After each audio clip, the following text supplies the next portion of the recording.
The stage is set. The summer split is reaching its climax. 1 week separates us all from Leagues Disrupt in Sweden and the champion of NLC Summer 2025. First up, Nord versus Verdant. A clash of history and destiny. Nord, a team that made back-to-back finals. And that is a double kill picked up on the Hiddo. As Zero goes down, triple kill picked up the Hiddo. Make that the quadra kill. Losing both of them. But they were seen as the only rivals versus Rats. They came back stronger than ever with a roster stacked with stars, legends. But this time, the Giants are on the brink. They are now facing elimination. For the first time, the finals might just slip away, and with them, their chance at immune monsters as well. On the other side, Verdant, a team haunted by the curse of 4th place in 2025. But this split, they rewrote the script. Legendary names joined Senkox. Rumbling at the seams. That's a triple kill. That's the quadra kill. This Senna is huge. Reinforcements everywhere. And now Verdant have a solid shot. They are hungry, dangerous, and ready to break the curse. Winner will continue climbing the mountain towards Leagues Disrupt in Sweden. And also secure the ticket for the EMEA Master Summer. Then on August 21st, the Battle of Styles. Los Ratones, a force of nature, unstoppable. No matter how a game begins, they always find a way back. Their macro is unmatched. Their experience overwhelming. They pull teams into their trap and leave no escape. Ironic for a rat, but waiting for them. Baus looking for more. Crowdy sped up. He is a very speedy bee, and he doesn't die after stinging just the once. And it's not even him who gets the kill. It's Baus on the AP Kraken. On that golden path. Another step forward, another one up the ladder, another one up the mountain. They have been the best all year. They are the best today. Which game? Did you expect him here? Yet they've smashed through the upper bracket. Ruthless, relentless, kings of the early game. Steadfast presence, it's an utter bloodbath. Yunara against the rumble, Kevo stepping on forward. Oh my god, hold on! Unlimited power! The mission is clear. Extermination of the play. Their fire burns brightest in the opening minutes of a match. But can they hold that flame long enough to take down the Rats? Whoever loses from this one will have another chance at the lower brackets. Fly to Sweden. 3 matches. 2 stories colliding. 1 champion to be crowned. This is the Northern League of Legends Championship Summer Split. Who will rise? Who will fall? And who will rule the North? Today's the day! We finally reached the last game from the upper bracket. It's gonna be Rich Gang versus the Rats. I don't know where you stand, chat. I've asked you before, and you told me the chat is going to win. I don't know if that's reasonable. My name is Ilshana Maya. I will be your host for the day. It's a best of 5. It's exciting. We need the best of the best. Bring them in. Jamada, Interval Inc. Welcome. Hello, hello. Trouble, you muted. I'm not. She's not. She got me there. She got it. Nice try, little guy. Continue with your Rano show now. Nice try. Love it. How you doing, Jamada? How you doing, Jamada? Host. Get to the hosting bit. Host.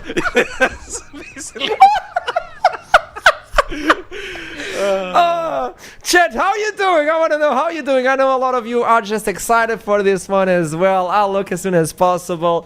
Please, no cables today. Stop chewing the cables. We need this to go smooth. It's a best of 5, and I believe this is going to be a long series. Is it happening? I don't know, but let's see where we are right now on the seeding stage, on the playoffs. There you go. Los Ratones versus Rich Gang. Today is the day we'll finally get to know one of the teams that will be flying to Sweden for Leagues Disrupt. The other one will have another chance fighting tomorrow. You don't have a lot of time. You lose, and you have to play again tomorrow. And if you don't win, you're out. Imagine fate, destiny, Trouble Inc. What do you think? Yes. Hello. Okay, so I'm excited. I think it's actually very exciting because the team that's waiting in the lower bracket is Verdant. And Verdant just took out Nord yesterday. We have 4 very, very, very strong teams, and we had 3 very, very strong contenders to go up against LR, and only 3 of them can make it to EMEA Masters, and only 1 of them can possibly try to take LR down. And today, Rich Gang are having their first hand in trying that. I mean, I think that sounds spicy. But you know what else is spicy? Jamada, where's predictions? Because I know some people... Oh, Someone has deep fried something. Like, look, I don't even think it's that crazy to feel like Rich Gang could take the series, say 3-2. Archer, you're safe.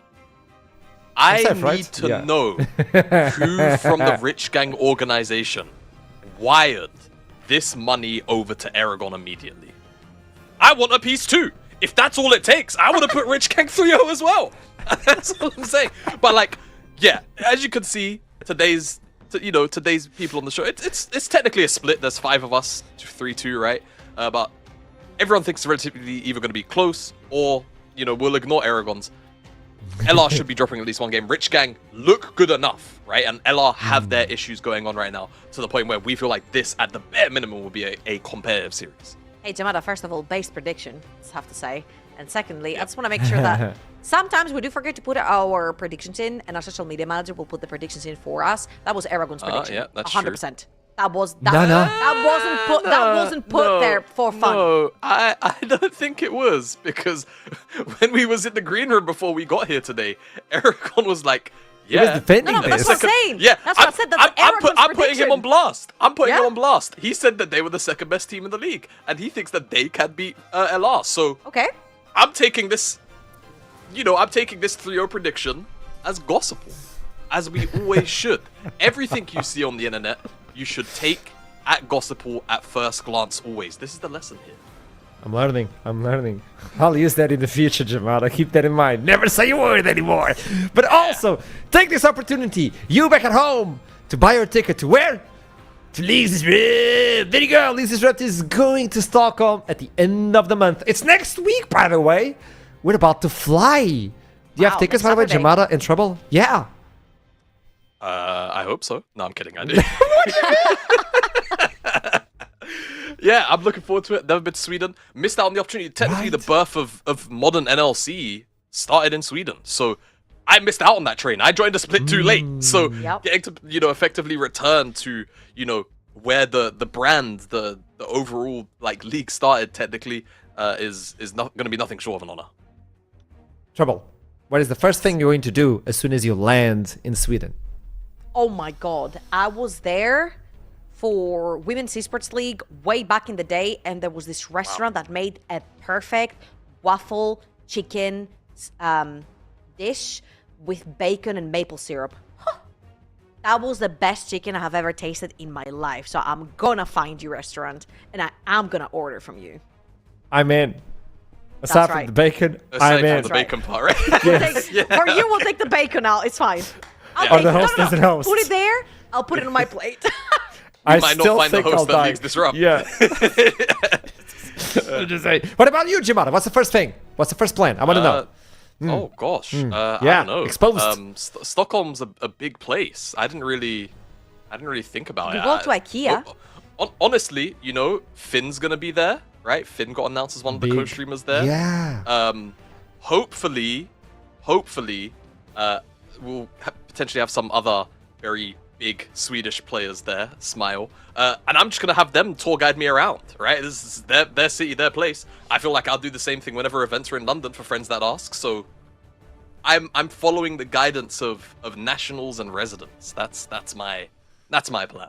Yeah, the last time we tried to follow Duckling, and We went so to this ramen. time we're going with Finn. Yeah, we're going with Finn. I miss Finn. yeah. I miss Finn. Who was on the NLC studios? I don't know if any of you were there when Finn joined us in 2022 when he was a player. That was his analyst debut. That's right. Remember? Technically his analyst debut, yeah. Dude, Yeah, I have that him was- on my phone doing stupid TikToks, so all props to Finn. The problem is you have all of us. There's a lot of blackmail on that phone against us. That's right. That's right. 2022 was TikTok dances. That's why I got a lawyer. But with that in mind, today we start this one. This is going to be Rich Gang versus LR. Are you ready to talk about the teams? Here we go. Los Ratones versus Rich Gang. On one side, we have an undefeated team, Unstoppable. And on the other side, a team just has a dream and a lot of aggressive gameplay. But to start this off, how do they both play? I want to learn more about them. All right, Jamada. Me? I'll let you start it because you chose these clips with intent. So I did. Take it away. So for me, with Rich Gang, I think what I've been enjoying the most is just their general aggression, right? Whether it be from laning phase, whether it be in the mid lane, they are always happy and willing to take fights and skirmishes. Even if it's not on their terms, it feels like they will often, like in this clip, turn things around and make things just go their way.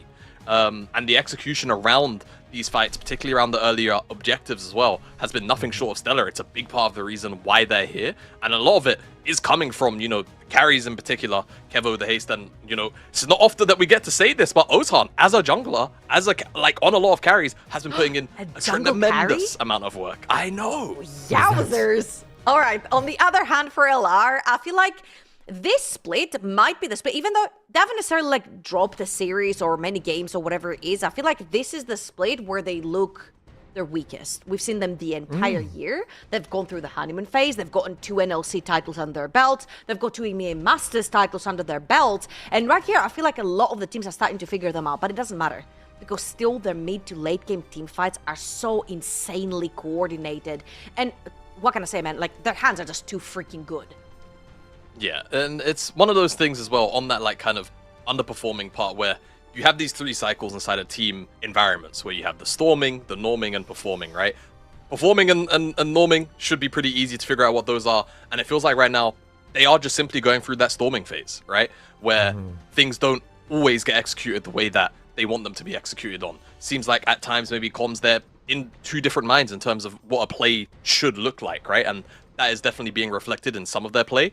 But nonetheless, when it comes to everything post 15-20 minutes, you can still see their experience is carrying through. They are undeniably still our best macro team in the league, and it still doesn't really feel close, even despite the troubles. Yep, that's exactly it. However, I will say that LR early game has remained the same, man, the entire year. It's not the best that it could be, and this is why I feel like this best of 5 is probably the best match against LR. Again, we're trying to find the biggest challenger to try and take down LR, try to take a series off of LR, particularly from this split as well. So I feel like Rich Gang, being their aggressive selves that they are in that early game, trying to pin you down in laning phase, lots of skirmishes, lots of back and forth. I feel like this is a perfect made match in heaven for them to go up against LR that usually don't have the prettiest early games. Well, I have a surprise for everyone. Not even you both know this, okay? So, as you know, there's a chat prediction moving forward where the chat can tell us who they think is going to win. Which means when you go into predictions on the chat of Twitch, you don't have anything to do. So we're going to try something new specifically for today, chat, okay? Our predictions moving for today are going to be based on specific things. Who's going to die first? Is it Baus or someone else? Who gets a dragon? So predictions will be active throughout every game, more than one prediction. So keep attention as we move forward to the cities because it's non-stop. So it's time to spend those points on what do you think is going to happen? Is it Baus dying? Is it someone else dying? Is it Reckless getting the engaged, the first blood? Let's try to do something easy and simple for you both to have fun. Now to have fun, we're talking about statistics. Tell me, Trouble. Then, before the statistics, man, just don't do who's going to die first. I think this is easy points for the chat. Fun little facts. I don't know if it still holds up. I don't think Los Retornos have had a first blood in a long time. Definitely in playoffs. I think when I was looking at the stats, it said 0%. I think in one of the seeding matches, they did get 1 first blood. There's a very obvious culprit and reason as to why. I'm going to be honest. I was studying the stats and I was like, okay, let me check. Crowny has been part of first blood for 0%. Reckless 0%. I'm like, why is that? My bad. That's because they don't get any. That's because they don't get any. That's right. Well, they are part of it. Hey, look, maybe today's a different day. Maybe today's the day that they start getting first bloods. Who knows? You know what? If we talk about the stats and how they behave, let's show team versus team because it's interesting. You are not expecting this. The way they place throughout the year You look at Los Ratones every single time, first, and then you look at Rich Gang. What a jump! I mean, you just have to see pretty much their journey, right? They came into the NLC. It's the first competitive year. Winter went, I feel like, okay for your first split. Yeah. 5th to 6th. I mean, having to go through some of very strong teams that we had over in winter was really tough. So that's a pretty good showing. In spring, they kind of plummeted. The expectations were really low. And right here, I feel like Declan has said it so nicely before as well. It's like this particular Rich Gang roster was built to win. It was built with 5 members that all really have insanely big drives to win. They really practice a heck ton as well outside of the game. And it actually shows, like Jamada said, that the way they coordinate around fights and how they set up objectives does really show, and that comes through the practice. 300%. It's an interesting story. And I remember when Rich Gang started becoming this Rich Gang of this split, I got a lot of those players coming to my DM saying, I told you we were going to show up. It's time. I'm like, oh, there's the drive, that thirst. They want more. And when you put the stats face to face of both teams against each other, I think you can realize that they really are hungry. Yeah, no, they really are, right? And I think for me, it's just about how close a lot of these like statistics really are. Pretty much from top to bottom, I think for me, the weirdly enough though, the interesting stat is the game duration. Not necessarily because the numbers are so close, but because if you actually watch the games and you see why the durations are the way they are, with LR, a lot of the time it's been like comebacks after those like opening games, which have been relatively disruptive, shall we say, from the opposite side. I knew I was going to draw that from you guys. But they've managed to come back, but that has meant that games have taken a little bit longer on average on their end, whereas with Rich Gang, their wins have been a lot more decisive, generally speaking, right? So that's the stat that really kind of drew my eye, despite the game durations being so close. The 2 stories of why the game durations are actually the way they are being significantly different. Yeah. Agree. Hey, it's time to focus on individual teams. So we usually start with the opponents. This time, let's start with the Plague. Let's start with the Rats and how they are actually behaving right now. You know the drill, you know the roster, you know everything that we have to know about them. We also know how the scrims have been going recently. Does it translate into officials? It's never the case. But their early game could be better, right, Trouble? I will say straight up that Nord series, they should have lost. It was in Nord's hands, and Los Ratones snatched it straight out of their hands. I believe that a lot of their growing pains in terms of communication, drafting, the way they operate in game, they want to play, it feels kind of off, particularly this season. And I feel like it was down to Nord's ability to not play their best game. And this is where Los Ratones' experience comes through and just snatches it off of their hands, right? Particularly, I really love how Jamada highlighted this clip as well, because look at what Nord are doing here. LR feel like they have a free dive, but suddenly there's 5 members of Nord assembling down bot. Yeah, like how often do you see, and I was actually on the cast for this, and I remember just going, how often do you see a top laner TP at level 3 to bot, and it works in 2025? It was just really, really well done, and yeah, it has just felt like, this has been the pain point for a lot of the year, right? But certainly in more recent times, when it comes to LR, it's just some of these early games where plans don't go the way that they really want them to, whether it be because the other team is executing really well and responding to some of the proactive plays that they're making, or at times LR maybe are kind of, very rarely, but occasionally, sat on their hands a little bit, and the other team does kind of run them over, a la you think last time that Nord faced LR in spring, right? The best of 3 in spring, not the one that you have on your screen now, where there was a game they just didn't get to play for like 15-20 minutes. It was the one where Chachi was on Trundle and just ran over the game on the side lane. You do get games like that, so hopefully for LR today, we either see a little bit more proactivity or a little bit more, coming out of them collectively to try and avoid these circumstances. And this is where I just want to take us over to the other side of the rift, towards Rich Gang, and move over to them.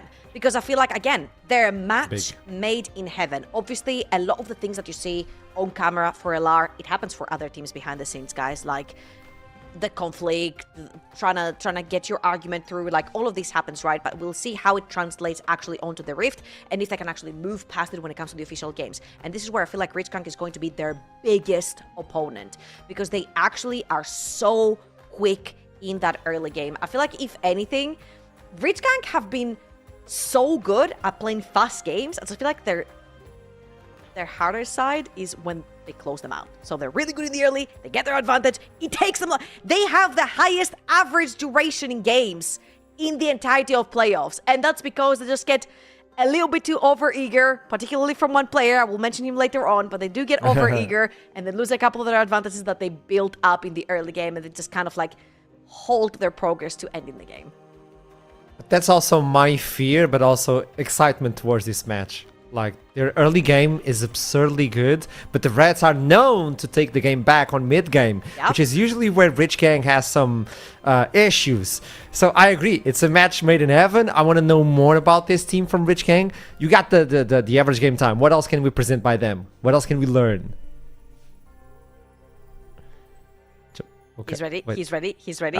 There you go. You could have said it. I could have, but hey, look, we know. Hey, where's the fun in that? Exactly. See, Trouble gets it. Love it. Yeah, it's the average gold difference.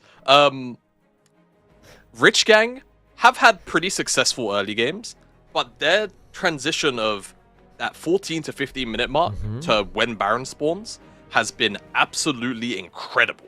Right? They are upping almost 3,500 or more gold every single time, or 2,500 rather, every single time inside of this time period. They are accelerating games incredibly quickly, and that's why I was mentioning the game time earlier in terms of they are decisive. If they have a lead, they don't really let it go, and they push that right until they're knocking on the Nexus. What about the other side? How do the Reds have that game, that gold in the game as well? Because the early game, well, okay, when they have the leads, good lord. So Listen. this is the thing. Yeah, go ahead, Trouble. No, these guys are good farmers, straight up. Yeah. Like, they will not include themselves in skirmishes, or they'll lose the skirmishes. It'll be a chaotic early game, but these guys are choving all across the town. Look, you see Baus die 4 times, still up 30 CS. You'll see Nemesis die 1 time mid lane. He'll still find a way to get extra creeps out of his pocket. I don't know where he gets it from, because Crowny actually has good farm as well, so I have no clue where Nemesis finds all these creeps, right? So they're actually really good, solid farmers, and really good, solid laners. This is why they can translate even a loss in the early game into a very big victory. But that 6k gold div at 25 shows you how good they freaking are when their items are set in stone and they start team fighting. We'd like to focus on the bot side right now with this in mind, because we keep talking about the way the Crowny and Reckless play, but what about the other side? When we look into Alaric and his knowledge and how aggressive this guy is. You said he was a psychopath, wasn't it? You know what? That's my NLC Hylissang right there. That's Alaric. He is actually chaos incarnate. He look at him. He knows there's 3 people behind that bush, and he still walks in. He still walks in because he's baiting them. That's what he does. He's actually super fun to watch. He has 1 button, and if there was an AWSD in this game, which will be added, he would only press W, and that's what I really like about him. But this can also backfire, right? That's why I'm just leaving the asterisk right there. Oh ye space career Hylissang has passed down his knowledge and powers to Alaric through some kind of cosmic, ritual, and it's been really great to see, especially because he's got Kevo alongside him, who has been yielding the most benefits by far. Like, obviously, as his AD carry, his support is gonna be supporting his AD, right? And I think that's super, super critical for this Rich Gang lineup, just because in general, I feel like they want to play comps that are, when push comes to shove, it's very kind of centered around the AD. Whether it's dive comps, whether it's front to back comps, they tend to be very, very uniform. So when you have, a play like Alaric who's right next to Kevo, it's setting him up for success time and time and time again, regardless of what the circumstances are inside of the draft, inside of the game. Yeah, now put these two in face of each other, Crowny and Kevo. We talk about the supports, but they're so close, and somehow Kevo is ahead. I mean, I'm not gonna lie to you. I am so pleasantly surprised to see first Kevo back in the NLC because he's been here for the longest freaking time. But also somebody that has better stats than Crowny, right?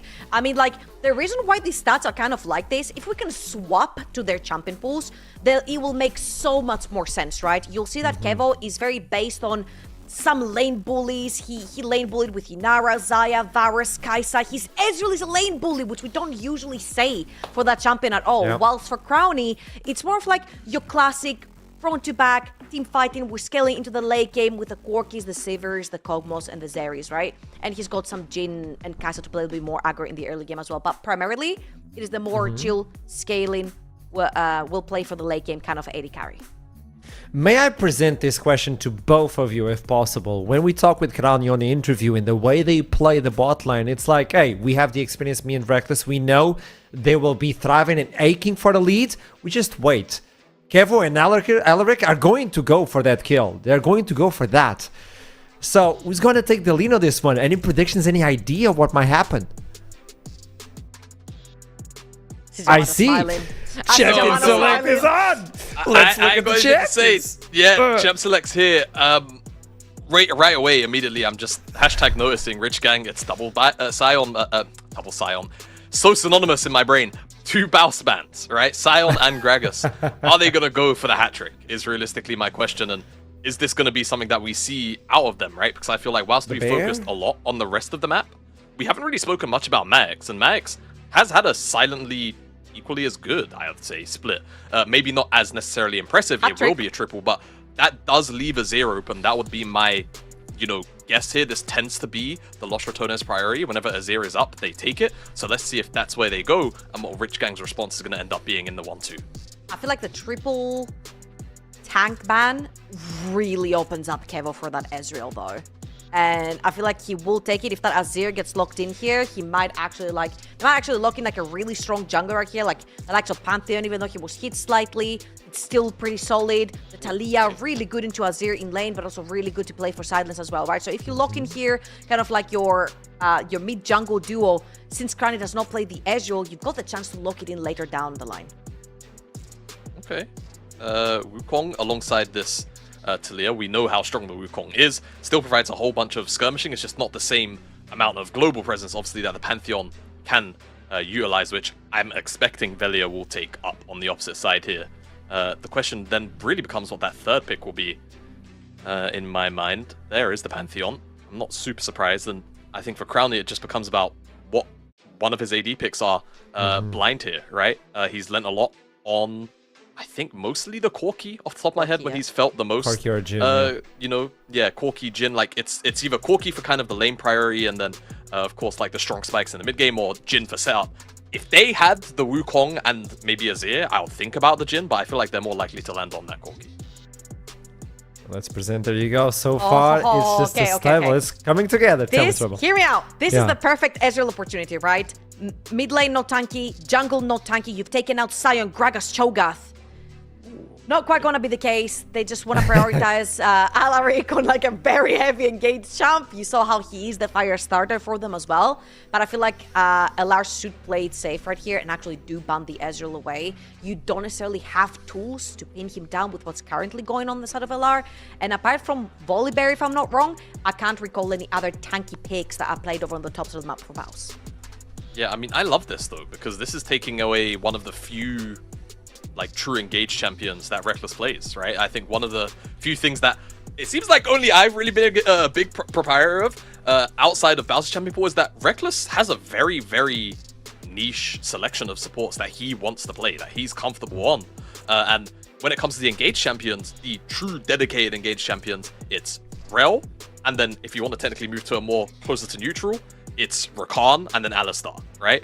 It's pretty difficult to play Rakan into Talia, Wukong, Rel, so that's likely not going to happen. They've banned away the Braum, and the Alistar is obviously one of the traditional one-to-one answers, so I love this here, and it does make me kind of question whether, what exactly we end up getting out of Reckless. The thing that comes to mind is maybe Janna, but I feel like they want a little bit more engage, re-engage, so I'm curious about what's going to happen there. No Ezreal ban out of LR, which is probably why Trouble's making up her face a little. I was making my face because I'm like, I feel like exactly what you said, Rakan would fit perfectly there. And you can actually slide into the backline and be a little bit more protective. And Rakan has been a champion that Reckless really chooses, right? I feel like this is the perfect Ezreal angle. I thought this was the perfect Ezreal angle for R3 as well, from the side of Rich Gang. Unless Baus right here locks in something like a Volibear, which is a very, very disruptive champion, gets really tanky towards that late game. And he has seemed to blind pick it every now and then. He's gonna choose to go more towards the Jax. I feel like that makes it even better for Kevo, right? On the Ezreal. Yeah. And Talia's gonna have fun with this.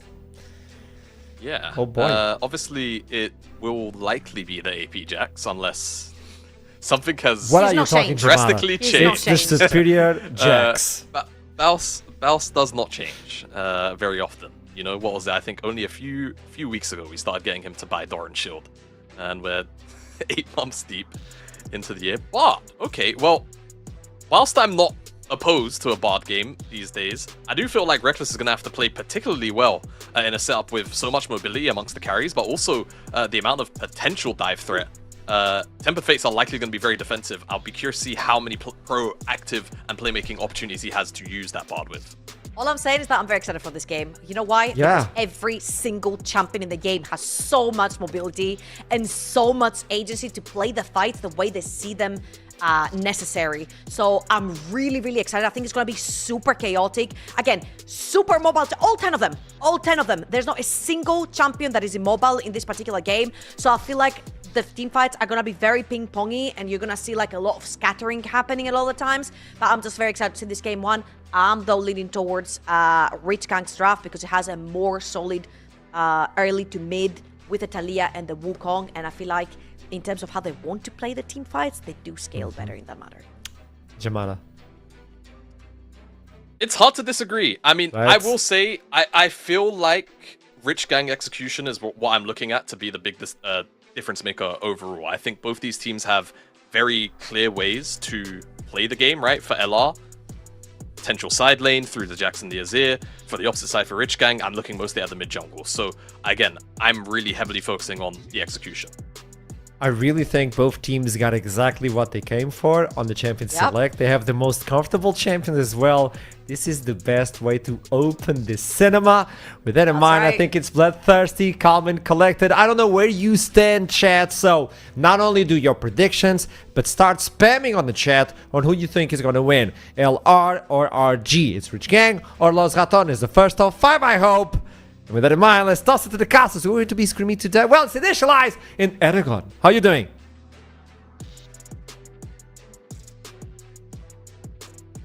Oh. Yep. Usually it's me that's muted. Come on, initialize. Oh. We good? Well, I mean, they could see your lovely mug, so I'll just yap. It's an interesting one, isn't it? I mean, they can't hear you, but I think Initialize thinks this is a banger. How's it looking, Initialize? You loading in? Yeah? A-okay? Can you read sign language chat? I think we have to talk about how our predictions are completely flipped, by the way. Complete reversed. I'm 3-0 for Rich Gang, and Initialize has gone baby boo mode, very safe. With the, hey, look at that chat. You're all rats, aren't you? 74%? We're the Rich Gang believers. Yo, I'm on the Ozhan hype train. Only 26%? Yo, Initialize, drop a hello for me. That's the... I'm going to assume they still can't hear you, but no, some really interesting things in draft. I'll just go over it, right? I think... Hope me now. Can they hear me now? I've been told by prediction to reload and pray it works. Are we here? Can you hear me? Horse Champ? Horse Champ, we here? Amazing. Do I need to eat the wires again? I'm going to assume that that's fine, because production's not saying anything. Phew. Oh, hell yeah. Oh, and actually, I'm looking at this one. We're all good. Fantastic. A reload has solved everything. Well done on the film when in doubt, restart your PC. You're fine. Genuinely, well, I didn't have to do the whole PC, just the browser, which was fortunate. That's good. I mean, good work there on the charades, by the way. I appreciate that. That was solid work. I was about to start saying, 2 words. You movie. signed okay. Yeah, it's so true. What do you mean charades? Yeah, no, that's just true. Maybe I could have started asking you like champion names via charades. Maybe that's what happens if it happens again.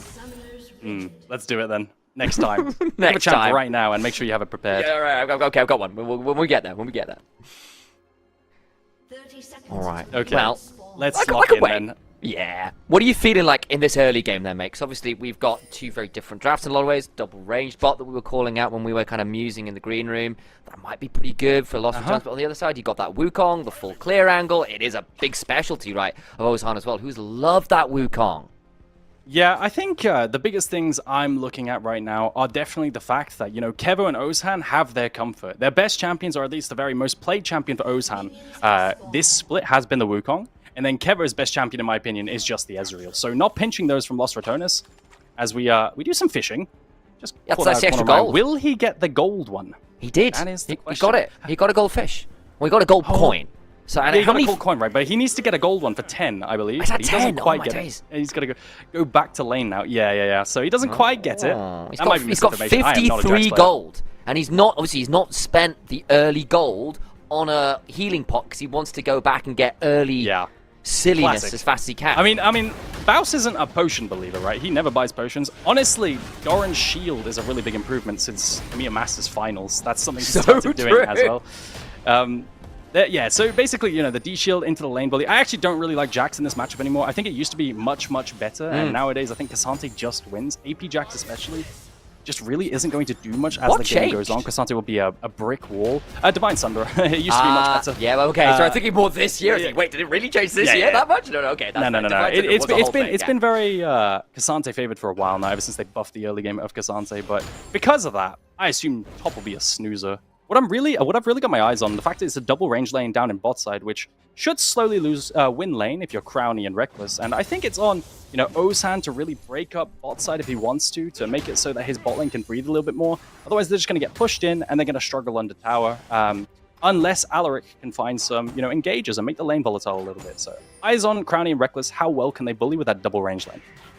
See whether there is that response angle from Alaric, who has been known to make an exciting engage or two, to say the least. And the other side, right, if you're starting to get prior bot side, that opens up value on this Pantheon to link up with Reckless and start roaming around the map and causing some chaos, especially once things like those level 6s come on through. The Tempered Fates, the Grand Starfalls can start making plays from a very long way away. Yeah, early recall from Tyr as well. I mean, you're talking about the Tempered Fates and the Grand Starfalls. I'm really looking at the Talia Flash. I think it's probably the most important summoner in this game, because if you do not have Flash on Talia this game, you are just going to get Bard ulted and die. It's definitely a win con the Lost Ratones have as the game goes on, with Reckless here, followed up by the Global.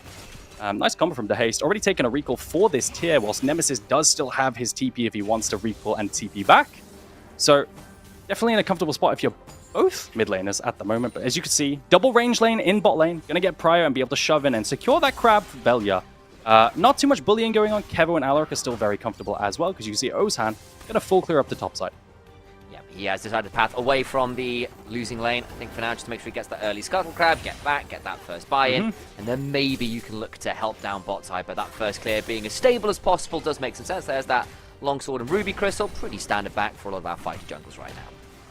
Yeah, I mean, the game plan right here when you play Wukong, right, it's just to secure level 6, have a non-volatile early game, which is why when Wukongs get secure leads early game, you're very surprised and you're very happy in that kind of game state, because it's quite hard when your champion has no real hard CC and not great multi-man skirmishing. So Ozhan probably going to continue his full clear unless he can find an engage here, but Vision fully down in the bot side river right now for Lost Ratones. It's going to be hard to find a gank, and he's probably just going to double back to his Grump and clear up to top again. Will mount up down there, looking to get a stun onto Reckless. Just throw out that Shattering Strike, has his Aftershock procced. And worth noting, it is Aftershock, it's not Spellbook, which we have started seeing a lot more regularly Yo, on I our like engaged that, man. supports. I like that. Like, I'm going to be real with you. Bring back Aftershock. I feel like supports are so scared to trade around, because, you know, before they would have Aftershock cooldown pretty consistently to be able to trade. And that way you would have more reasons to trade around a cooldown as well. But nowadays with Spellbook, it just feels like every support is way too safe in lane. It just don't really have that oomph anymore. So, Baus has already started. Yeah, he's got back for the blasting wand. He doesn't need any pots, just wants AP as fast as he can. Teleports in and goes, right, time to go proxy. Yeah, classic for Baus is to, I believe he rushes, I mean, this is from memory, right, so feel free to call me out if I'm wrong, but I believe he rushes Nash's Tooth generally and makes sure to get to that spike as soon as possible. He has Flash here, and Ozhan doesn't have any CC, so it's going to be a Flash ward hop away as Ozhan tries to chase. No follow-up going to be there, as Ozhan's scared of the potential collapse. Yeah, no doesn't eyes. go down. Oh, hang on. Is he going to get the recall? If he doesn't, he turns around, hops over the wall. All right, there we go. Not at all at risk there. Baus will just use his ward hop and get out. You know, standard stuff. I mean, it's not ideal for Ozan, right? Of course, you get the flash out of Baus, but that's what he wants. And now you've delayed your Wukong clear. You're going to delay your level 6 by a little bit, right? Like, that's a solid 20 to 30 seconds right there chasing. And in the meantime, the rest of the team on Lost Returners, they're taking the first dragon. So DeHaste is going to be a human ward and check out the situation real quick. But realistically, he's not going to be able to do too much. As Value can always just flash away over this wall if the worst comes to the worst. I don't think he's going to have to, because the other thing is he's going to have a magical journey. There you go. Straight out that way. There you go. Teleports out with the help of a mystical being. I don't know what Bard is. Some sort of like spirit. Don't even. The lore, man, it goes over my head every single time. He's like a deity, right? Like, I think there's that one cinematic. That's true. I remember that cinematic when he's on top of the mountaintops and everything as well. Yeah, exactly. No, he's like some kind of god. He's like one of the most powerful beings in the universe or something. Yeah. I don't know. But my issue is, that this all-powerful being that seems so cuddly and cute goes around picking up these small creatures and go, you are now my weapon of war. Let me yeet you, my child, and my enemies. Like, what is he doing with these meeps? Are meeps in the lore stronger than champions? I mean, I think that's the real question. Because if Bard's one of those powerful creatures that's ever existed, and a meep is part of his arsenal, then a meep has to be, you know, that was pretty damn strong. Genuine. Where is Netcrit? Get me power scaling on meeps. Exactly. Freak, are you listening? Are you out there? What is the power level of a meep? I need to know.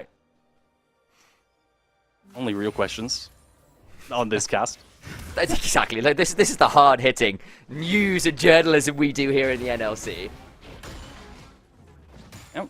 I mean, if you've got any more, feel free. I feel like nothing is going to happen too quickly. I say that, but Velia has just hit level 6 on Pantheon. So looking topside, if there's an angle to ever set up a play with a global or mid or bot lane, you know, Cassante might be a little bit hard to gank. It's a Cassante, but, you know, in top and mid lane right now with this lane swap before Grubs, if there's an angle with the Pantheon ulti, I think Velia can take it. A decent amount of setup at the very least with Bard Q and maybe ulti once he dings 6 soon.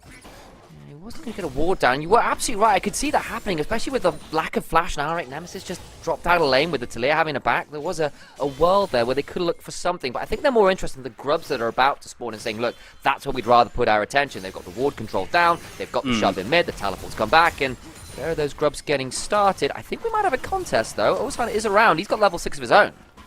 Yeah, no TPs on the top lane, so it's a 4 versus 4 right now. Wukong ult is incredibly powerful, and the ultis for Lost Returners aren't that great. So I really do think that this should be Rich Gang favored, and I think Lost Returners are going to concede. Yeah. Yeah, that's exactly what's happening. Look, they've taken the one Grub and said that'll have to do. They'll give over the other two. They don't want to fight too aggressively, and you called out saying, look, this level 6 spike's just way more powerful. They really aren't combat ultis, right? Like, Bard ulti is short, it's great, Stasis might pop a flash and engage, but Rockets on Corki and Pantheon ult Global, which is more of a teleport, isn't really going to be that impactful. It's not going to be as impactful as a Cyclone, you know, or a Rel ultimate in a big 4v4. So, yeah, going to play for one Grub. Lost Returners make the call to play for one Grub in their comms, and then they back off afterwards, and it's going to be Rich Gang early game focused, actually coming out on top. Yeah, some stuff, good stuff there. The gold is relatively even, but they do get away with that play there. Of course, early on, Lost Returners to get that dragon after there's that kind of failed chase onto Bounce. It's not like they've not managed to find anything here, but I do like that you called out those ultimates, right? Because, like, the guaranteed combat value of a Cyclone is pretty damn high. For, like, the Bardol or the Rockets or the Grand Starfall, it's a lot more conditional. It's not like they can't be great ultimates. In fact, both of them incredibly potent, but it's a lot more conditional as to how they work in a straight-up 4v4, right? Yeah, no, absolutely. I just think that they do less damage at this stage in the game. Just like you said, because they're conditional, they're really hard to land, and more guaranteed CC on the side of Rich Gang. And that's going to continue, in my opinion, on this next dragon as we get a swap down to bot side with Ezreal walking down in bot. Something to note is that Lost Returners are swapping back to make sure that they match, and Rich Gang are matching as well. Last cone gone, so any kind of flank potential with the Wukong over the wall is also eliminated. As we do a little item check-in, it just seems like everyone at this stage of the game is fairly even. I will say, though, at this stage, a Talia generally does come out on top of an Azir, because you have utility, and Azir on first item is really where he spikes. So I favor still Rich Gang, as he, you know, Ozan still has that Cyclone, full summoners in this kind of a game state. I imagine Rich Gang here should take this dragon. Baus again is now doing the proxy phone between tiers 2 and 3. Teleport not quite up for Matic, but it is kind of having a quick look down that river. I think he's going to get some wards and look to proxy farm himself and look to go like for like on that front. No one started up any dragons as yet because we've still got 30 seconds on that spawn, so it's just about that warning game right now, that speed shrine. Well, look mid though. Jax is on the way. Oh, you're right, he is. Looking to potentially get onto someone. Yeah. The Xante's also collapsing, sort of, but he's just going for that proxy farm. But Baus, without the TP, he's going to walk into 2 members. He's got a counter-strike now. This one gets a bit weird. It's a big ultimate. Oh, and Grand Starfall as well, looking to find an angle. Flash, stun from the shield. Well, second charge of the Cyclone, but I think Dahas is likely dead. Hozan tries to flash away. He's got nothing left, and they lose 2. There's the conditional value of your Grand Starfall. But Baus is the one that face checks and he punishes them. Haste and Ozhan are the ones that get a 2-man ultimate, a 2-man counter-strike from the Jax to the face. You can see what Baus did was he proxied between the tier 3 and the tier 2 tower to find tempo to be able to move down and contest the dragon with them. But it looks like it's Baus that would be the one in trouble. But he actually makes it to the bush first, so it's Ozhan face checking alongside the haste, and they take a full combo. If it was the other way round, they could probably find a Talia combo to chunk Baus, but at the end of the day, Nemesis shuffles in, the global from the Pantheon's there, and they find the 2 kills into the second dragon for Lost Returners. It's so well done, and again, this is why, folks, kids at home, ward that damn bush if you're trying to play around the dragon. Yeah. This will happen otherwise. Yeah, no, I'm a big proponent of Lion Bush Ward and Banana Bush Ward. Yo, those are my favorite wards in the game whenever you're contesting these kinds of dragons. But a game of inches, really, when whoever face-checked that bush first, who got in the bush first, would have probably chunked out the other. And Baus coming out ahead in that was really, really close. Now, Nash's Tooth and Nash's Tooth completed for Jax. Baus and Nemesis right there. It's a big spike. It's a really, really big spike. Rich Gang aren't happy with this, so I'd like to see items completion, maybe a Sundered Sky as well for the Wukong, as Sundered Sky's been completed for Velia too. Damn, that's a ridiculous spike on the side of Lost Returners. I'd be very scared to fight now if I'm Rich Gang. Yeah, I mean, that's nearly 1,000 gold lead in the jungle because the 2 kills went to Velia as well. Look, Wukong, we've already said, look, from behind, not that fantastic. Needs to get some items as well. It's not like Wukong is exactly a low economy jungler. Wants to get a fair amount of spikes. You spotted something. This is really abnormal. Almost every Wukong, I mean, you watch a bunch of LPL, right? Yeah. Almost every Wukong goes Triforce. This is very, very abnormal. It never really happens. Sun Sky build, yeah. Usually, there's an argument versus burst-focused compositions, but almost always Triforce is too strong for Wukong because of the Sheen procs chaining. So actually going for a more defensive option here. Ozhan going to limit his character potential a little bit whilst being a bit beefier.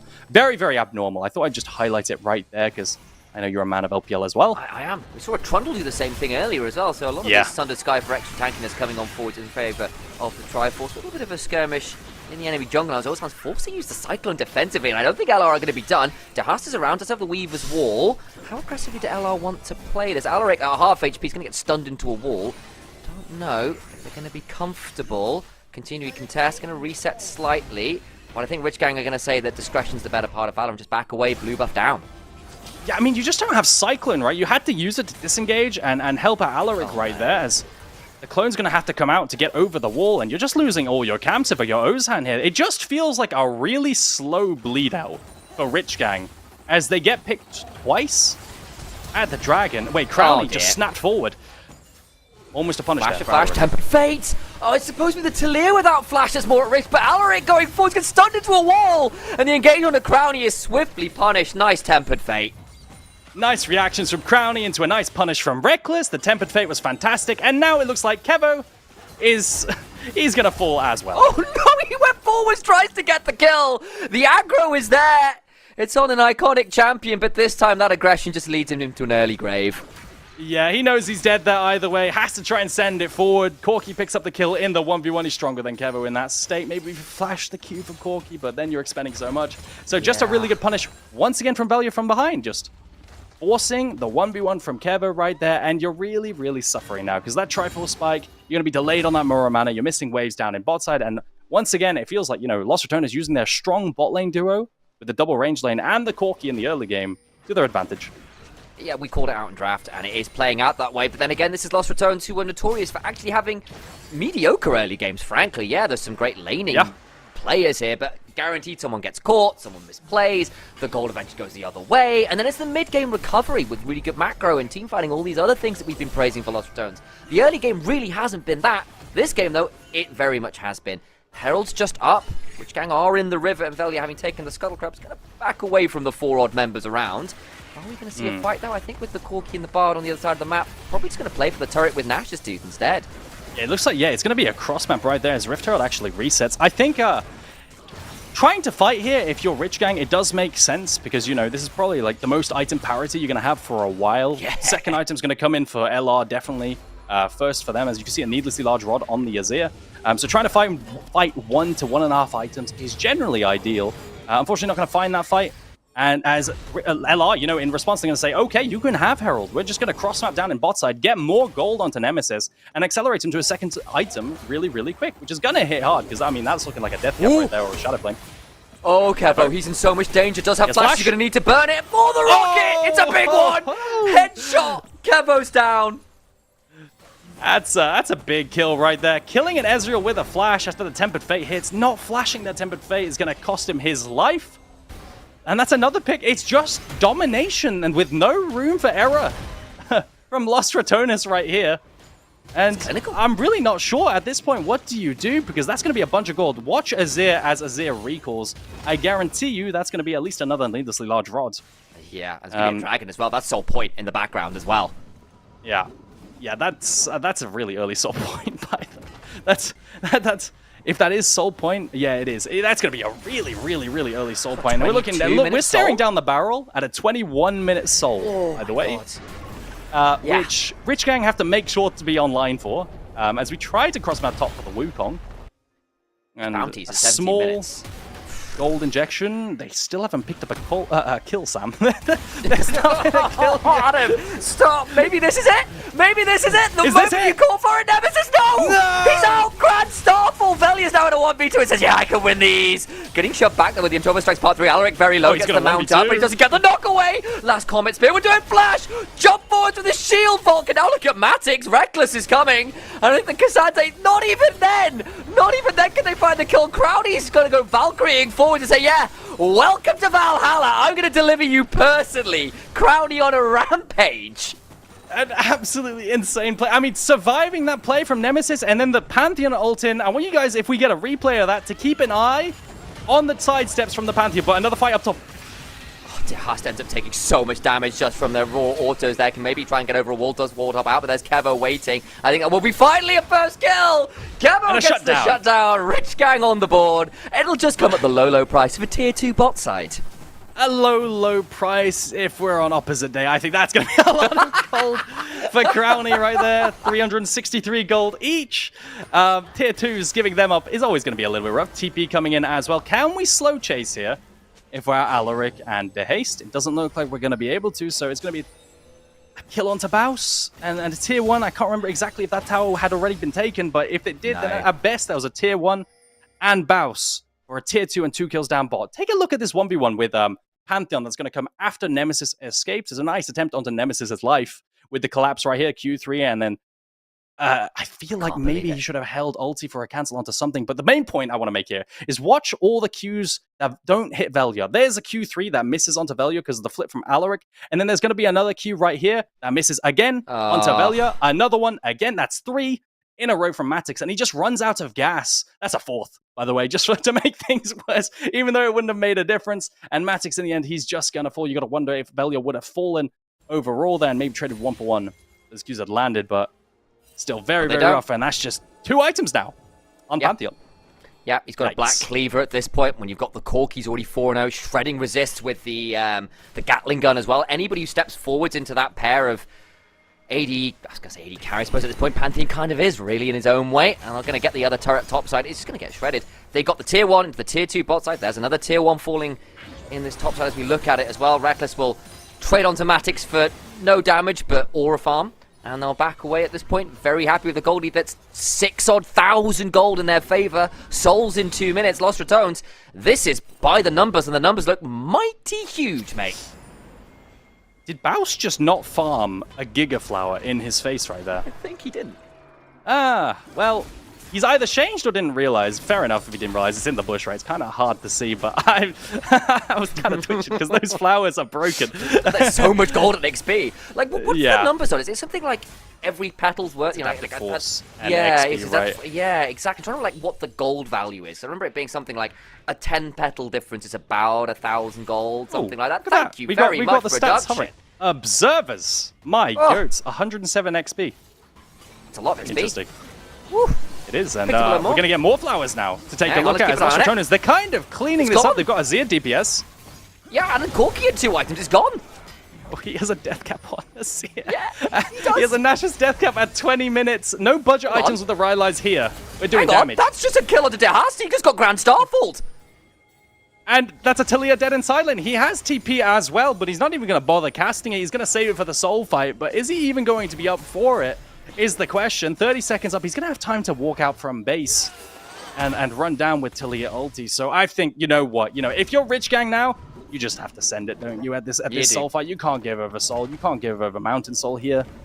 It's just not going to be great if you're playing this kind of burst composition and low DPS comp with the Ezreal. Yeah, Dehaste. That's a point and click. He tries to combo, doesn't quite time it perfectly well enough, and he falls through Archangel. So 370 gold in the pocket of Velia, who has now used that to pick up tier 3 boots. And I'm trying to be optimistic for Rich Gang, man. Like, what do I say here? Look, their name is a lie. They are not rich. They are extremely poor this game. Lost Returns have taken them from what they want. Exactly. The poorest gang. of gangs. Yeah, no. It's not ideal.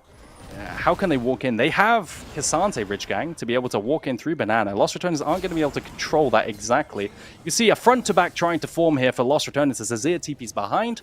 No crazy flank angles. I do believe... Oh, Wait, hang God. on. Hold up a minute, Baus. Baus just 1v2'd and blew up the Talia. Now Kevo needs to run away. His Nemesis is looking for that Ezreal. Has to flash on out. Does have an arcane ship that's available. The Cosmic Binding lands in Crown. He goes unstoppable. A shove into the wall. Dragged all out. That might well be the end of Velia. But no, he's still got a flash.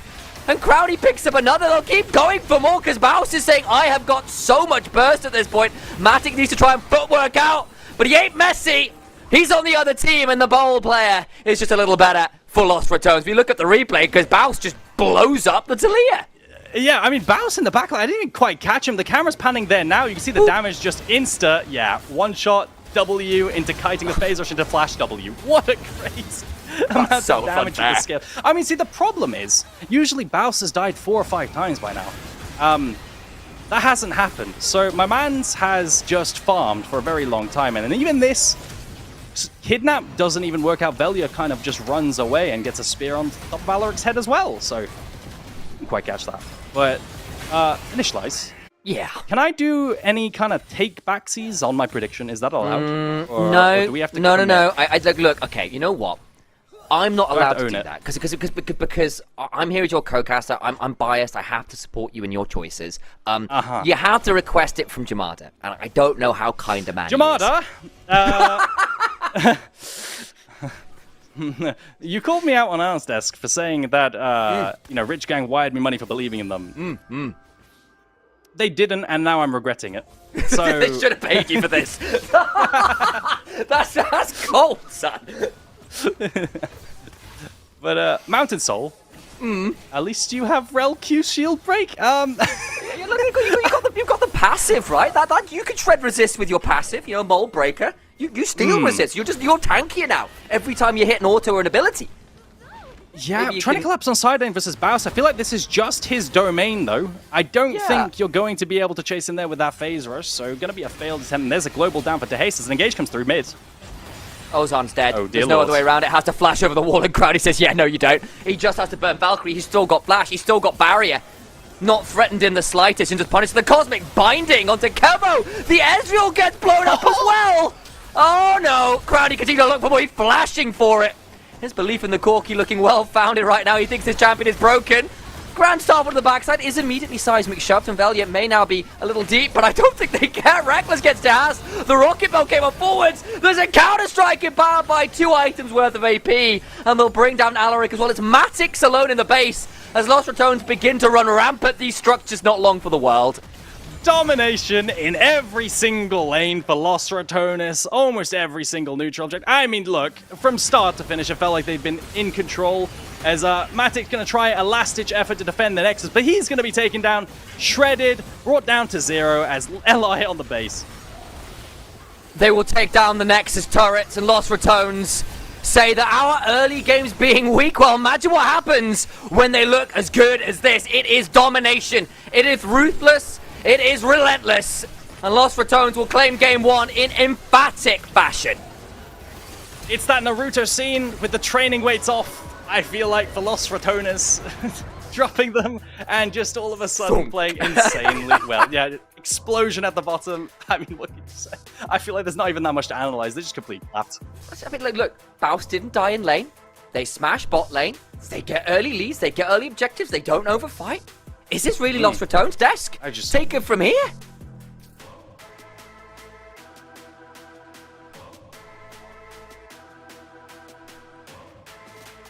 I am muted. Archer This muted. is. Wow. I saw something on the chat. Someone typed in, "This is what happened with Nord yesterday." Hey! Not the same case, but still. Hey! Keep that in mind. Now, your predictions, sorry. Yeah, sorry, Aragon. As we move forward, I mean, we were talking about early game for Rich Gang, and where is it? Yeah, this is Hello? problematic.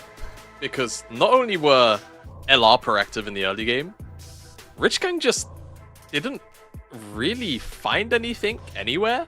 And it really did feel like they weren't necessarily looking either. I felt like they were actually kind of mentally, they were comfortable with potentially scaling up and like looking on 2 items. And then we didn't really get to see that fantasy because again, LR just stomped their head in like that. I'm actually a little bit surprised because this has not been the LR that we've seen, especially this split. But it's a very, very rare outside of playing, you know, bottom 2, bottom 3 teams that LR do this. This is a top, you know, 3 now about. You know what? LR at this point is like the big brother of esports. You get to see everything that's happening, right? People have seen them argue this week. People have seen them lose scrims, and they heard us talking shit, and they just shut it down instantly. That's all I have to say. I feel like early game, what early game? That mid-jungle duo from Rich Gang, it just never came online. Baus, you should be wary of that. He does that every single game. Usually he'll do it around level 3, sometimes level 5, when he peaks at level 6. That was the level 8 gang. But that's on Matix to say, hey guys, I do not see Baus. It's possibly a swap. Just be careful. He came straight through mid lane. They were not expecting it. But what was my biggest highlight right here is that I just didn't necessarily see the attributes of Rich Gang that make them who they are. The aggression in lane, the mid-jungle duo aggression, Matix playing a little bit more aggro top side of the map.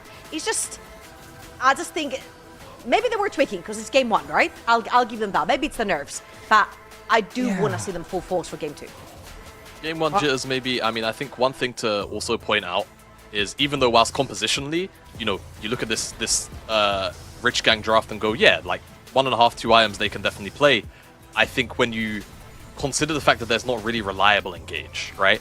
You know, there's no Nautilus, there's no, you know, things like maybe a Vi, etc. Not that necessarily we have seen Ozhan on that.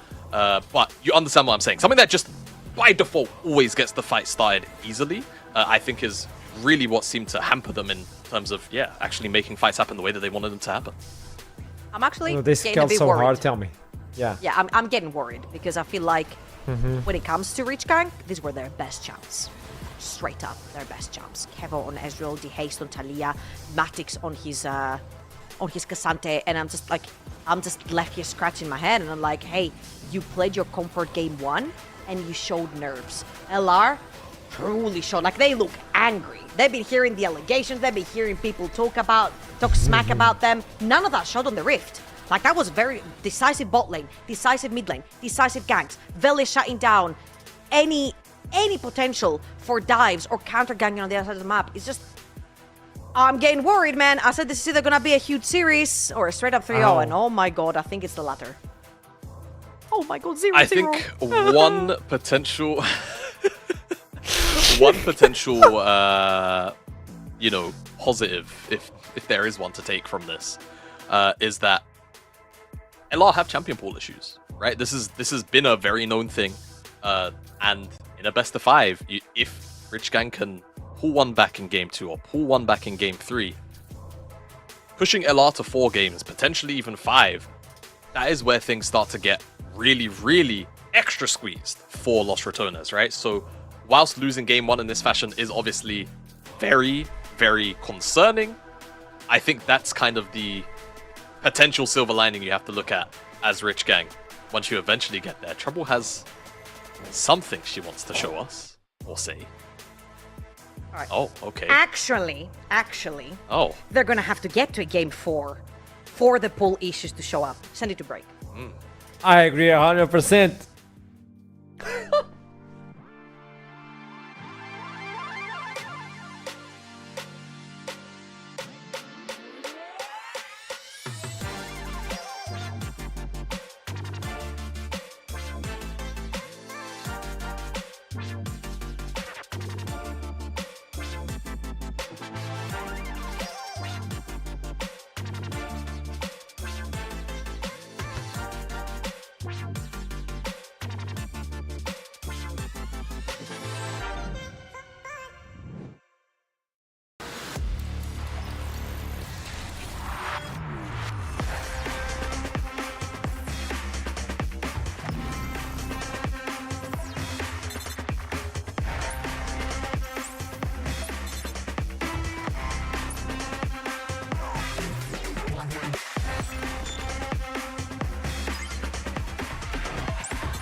Can I host now, Trouble? Yes. Please, DJ. Kidding. Welcome back to the show. 1-0 in favor of the Reds. Stop chewing the cables. I saw you, chat. I'm looking at you. We still have those predictions. Keep that in mind. So we'll try to transition as we move forward. But this game 1 didn't go exactly as we thought it would. It was a stomp. You saw the damage per kill. There was none. We talked about first blood percentage for the Crowny. We would like to talk about your damage on the top lane on kills as well. Now, I think the nervous system is now out of the way. The idea of, we're playing a lot. We need to move away from that. But those champions who talked about Trouble, they are gone. What can they do? Because they picked blue side. I was really excited for particularly Kevo's Ezreal, right? Because that's the champion that he really does shine on. He's a really, really great Kai'Sa as well. And that was the reason that it was banned in this particular draft. But I just want more bite from Rich Gang. They were the team that were really taking firm control of the game in the first 10 minutes of the game. Playing aggressive through that bot lane, playing aggressive through ganks, mid jungle, whatever it is. They would take full control. And I didn't see none of that, unfortunately. And I feel like if you're going to abuse any part of LR's gameplay, it has to be that early game. Yeah, if they can't use the early game, how can they transition into a mid game versus LR? Jamada, where's the answer?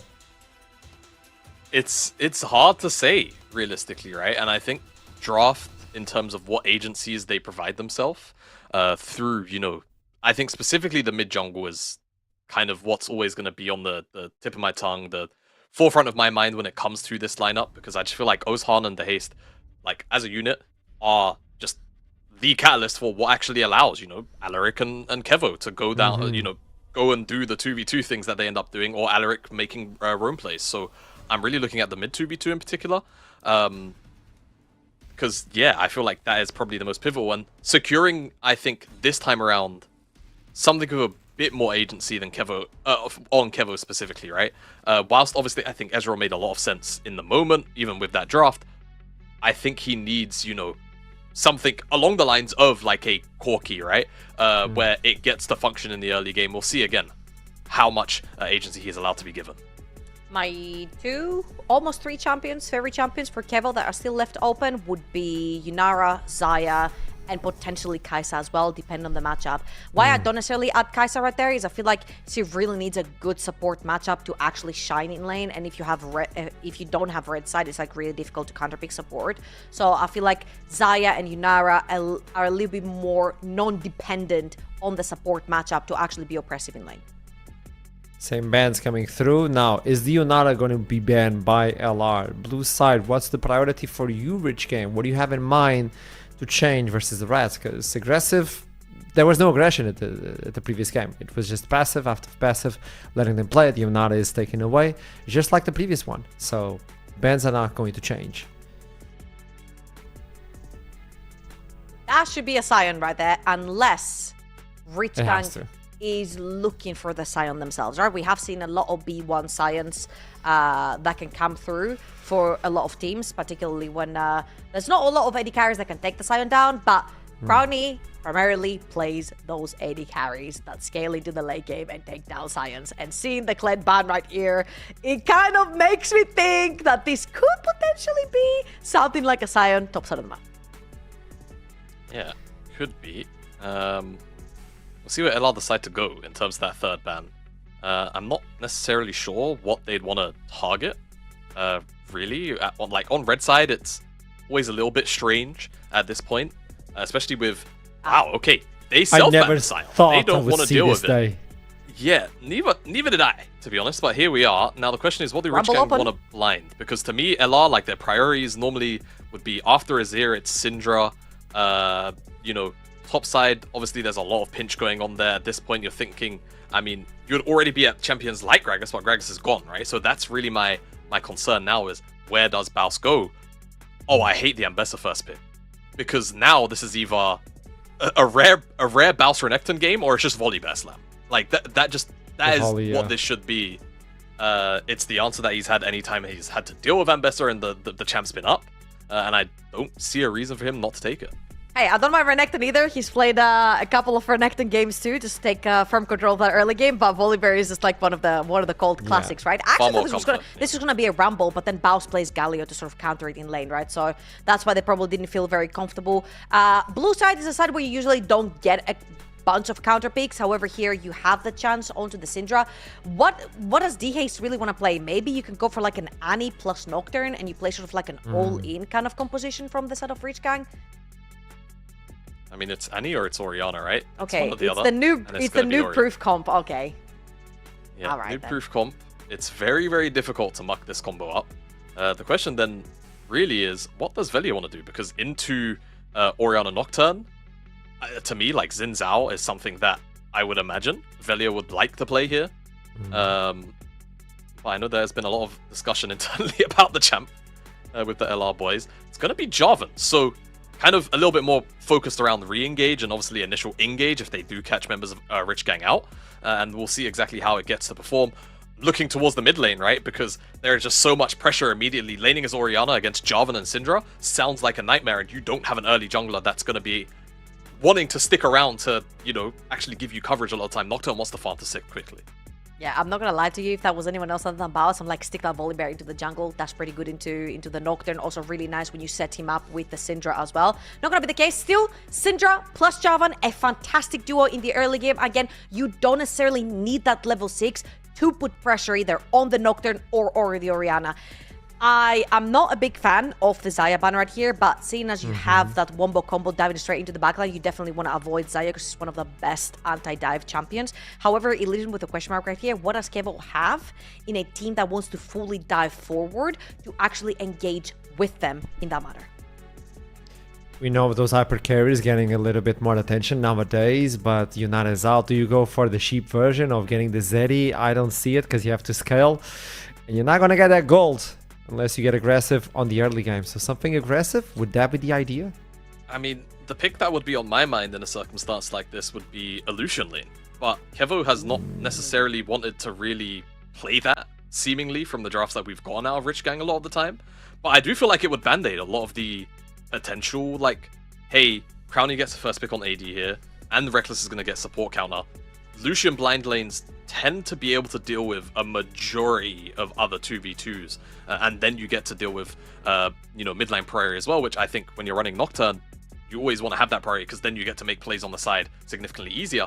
And with a Sivir lock, potentially, which I don't see Crownie not locking, it seems a little bit more like that would be the angle. But again, it doesn't really seem like that would be what Kevo wants to answer something like the Sivir with.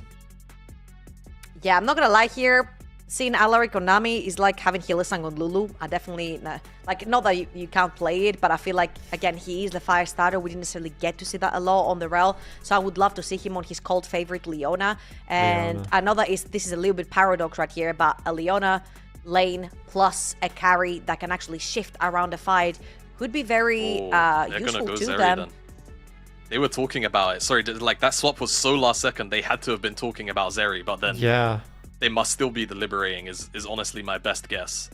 I don't like to read into like last second hovers like that, but sometimes you just get a bit of a feel, and that it's just one of those moments where it felt like that's the case. I mean, compositionally, they're going to be able to do the follow-up thing. Yeah, like, do I like the Zeri here myself? Not necessarily, but it can definitely survive a lot of the initial dive. Oof. But Lulu coming in now also just means, like, lane priority is going to be wholly bot side favored, right? Diving in with this Nocturne Orianna combo with potentially Rakan, Wild Growth, Polymorph, all the slows, the shields as well, if you don't get through that initial burst, it's gonna suck. I'm just gonna say, there's only one target for Rich Gang right here, and he's dead smack in the middle of the rift, and that's all the nemesis for Uzhan. So I feel like one of his really, really successful games in the NLC was onto that Nocturne. He hit that level 6 off of the second Scuttle Crab, so I feel like my eyes are peeled on that second Scuttle Crab that gives that level 6 usually to the junglers, and see what Uzhan does with his first ult of the game. So we talked about it. It's up to you now to vote on the team you think is going to win, Rich Gang or it's going to be LR. Put in your predictions on the chat. We'll talk about it as we jump into the game. And now, for the masterminds of the cast, let's send it to Initialize in the 3-0 Rich Gang Aragon. Nah, I'm just messing with you. I'm definitely not muted. Glad to be with you all. Aragon, Any response there? 030 Rich Gang voter. I mean, what can I say? I just have to accept it, no? Like, I mean, what else? If I start making excuses, it's kind of cringe. So Yeah, don't be I'll Raz. just Don't be accept it. Raz I'll take about it on the this. chin. I'll take it on the chin. Ooh, 100%. The chat is full of rats. Not a It's an single infestation. RG? Rich Damn. Gangers, where are you? Whew. Holy Okay. moly. I mean, I don't blame them. I don't Yeah, blame we them went from with that, last game. So, Yeah. I mean, also, we were both looking at this draft and going, LR, they've got a lot of control topside because Baus on the volley bearer into the Ambassador, he's very good at this matchup. And then you've got hyper carry with Enchanter bot lane. Like, you do outscale so hard then, no? yeah, no, absolutely. I mean, the thing is, when you have an Enchanter plus an AD carry, very little outscales that, except for, like, very uncounterable dive, which I guess you could argue Nocturne Orianna is with the Rakan follower, but still, you're looking at that outscaling. You don't have an Enchanter to match, so the game is going to have to get a little bit volatile for Rich Gang come the mid-game, I think. You're going to want to play on that Ambessa Eclipse spike. You want to play those team fights and stack dragons with that dive if you're the side of Rich Gang. Kevo going towards the Zeri, so he makes sure he has a dash versus that Jarvan ultimate, but my biggest concern is actually top lane, right? Yeah. Baus has a very free matchup where Matix can't really do too much early game, and Volibear's going to have perma push the entire lane, so he's going to be able to crash whatever wave he wants, he's going to be able to farm whatever wave he wants, and proxy whatever wave he wants, and we saw him win last game through proxying and moving down to Dragon already, so not a strong early match for Matix, a little bit concerned for Baus. Yeah, I completely agree, and I think he could definitely take it. This started with the early Dark Seal. We know how he likes to play with that if he gets to proxy again with no response, no less. Actually, he just got to proxy largely for free last game, and arguably one of the turning points with Ozhan kind of forced to chase after a level 5 Baus and get no value, waste 30 seconds to give up the early Dragon and early kind of clear speed over towards Velia that became really problematic. No, absolutely. And both junglers going to be full clearing. Jarvan full clearing down to bot side. Maybe going to try and disrupt bot lane for Velia right here. Going to gank towards bot side. I think, what's going to happen bot for Lost Returners is the Lulu lane is going to just push in Rakan and Zeri, and they're going to slowly win. And the reason that's problematic is you really need some help down in bot side to disrupt that perma-pushing bot lane 2v2 that's ranged, maybe from the Nocturne, to try and break up, just like last game, try and break it up and try and allow for Alaric and Kevo to be able to play. Otherwise, you're going to lose platings to Crowny off cooldown. The problem is, though, Osan, he doesn't have a champion that can actually gank too well, as Velia looks for a gank mid. Gonna find the stun. Velia can look EQ for flash. it here again. He's going for the 3 camp into play. I think it might be worth the flash. Dehast needs to be very wary here. The flag and drag will be flashed away from, but Dehast down that extra summoner. That's rough early on. Still got a quadrant to clear, and again, the bot side prio is already there, so no real punish available. Yeah. Nice 3 camp into mid gank. Right there for Velia, really creative from the top side, and it's going to pop the flash of Dehast. Now, the problem is that flash is going to be down for when Jarvan is level 6 as well, so a regank post-ultimate here is going to be really effective in mid lane onto Dehast. I'm really concerned about it, but look at this. Bot lane, the 2v2, I told you, it's going to be quite brutal with the Lulu lane into the Rakan, a classic counter.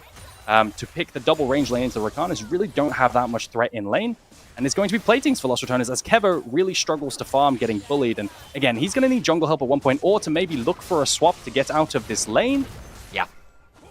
And if he doesn't, we're going to have a bit of a replay from last game. Remember, we saw the double ranged into Rich Gang. They tried to go with the engaged support, and Lost Returners just had them shoved in, and the Bard was still getting around the map, still finding picks, still finding engage options, despite not being an Alistair or whatever. And if they are getting a lot of value out of this, then I think Rich Gang could be in trouble, because again, they have been very reliant on Kevo to be a superstar carry. He's doing over 30% of the team's damage on average. Dehast is right there with him, but if you're losing one of those core damage carries, then are Rich Gang going to be able to operate in those team fights that they have needed to look towards of late? Yeah, Velia gonna contest those rates as well. I will say one of the best things that Baus has done this game is not die to the full clear to topside whilst proxying.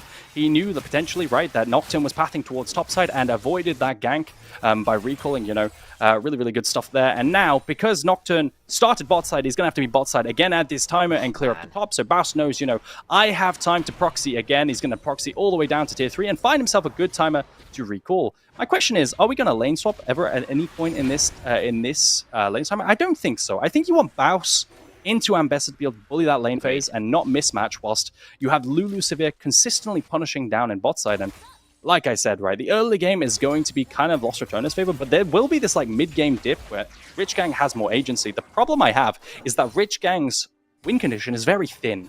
You have to play the mid-game out extremely well. Post level 9, Eclipse Ambessa, you know, the scaling of Nocturne Ori and Rakan over the top to one-shot people and stack dragons, it's very hard in this limited window to get a big enough lead before you're outscaled.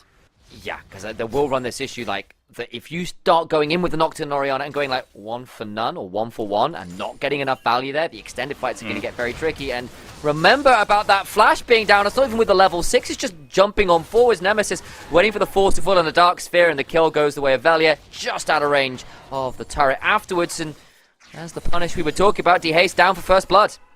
Yeah, Dehaste really struggling. Yeah, first blood down, like you said. I'm really surprised it's a gank pre-6, not just trying to rush to 6 and then gank to make sure it works. But what do I know? Velia makes it work as Ozan gonna look to cancel Nemesis, but it's really not gonna do that much. Nemesis is just fine, delayed his recall by a couple seconds, and it's a really good punish here onto the flashless Oriana. Now again, that flash is still going to be down.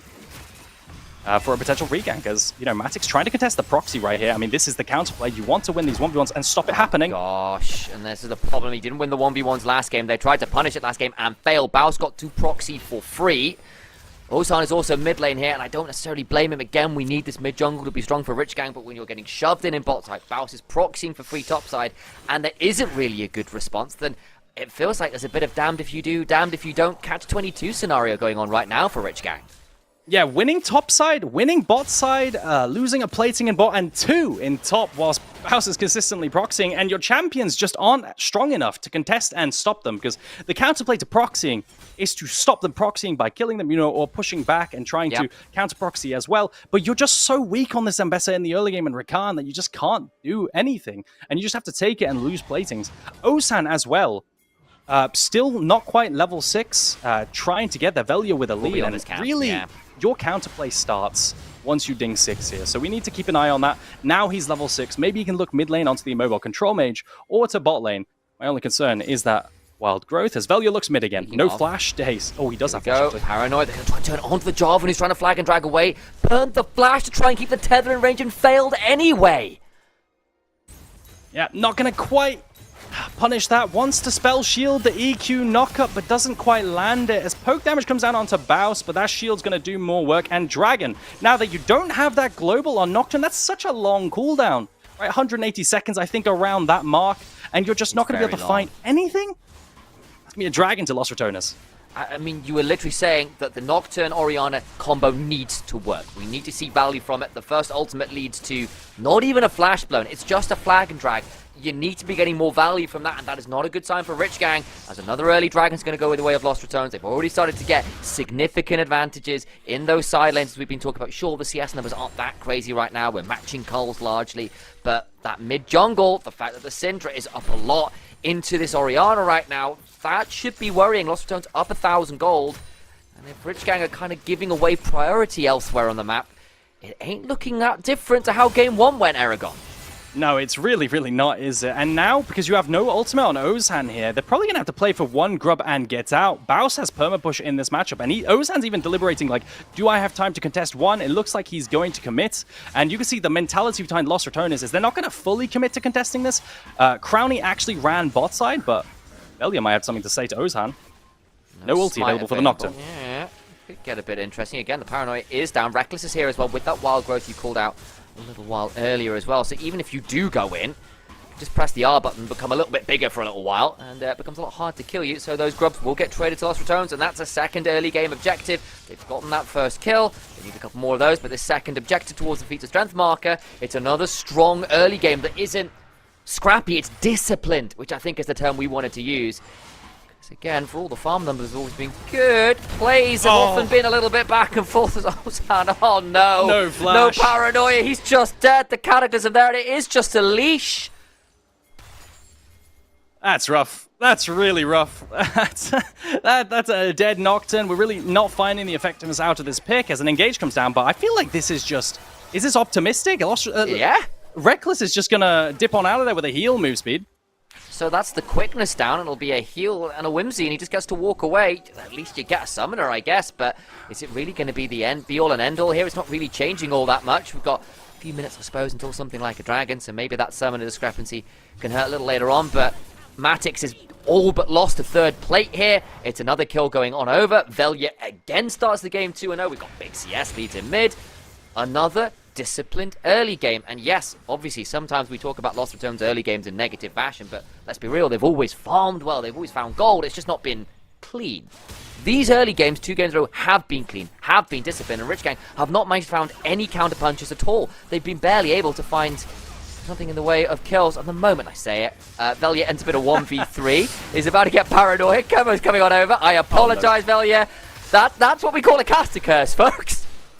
Yeah, perfect timing. Sam, as always, I like that. And that's a kill. Going over to Kevo right there. Precisely what Rich Gang need. I mean, this game was really falling away from them.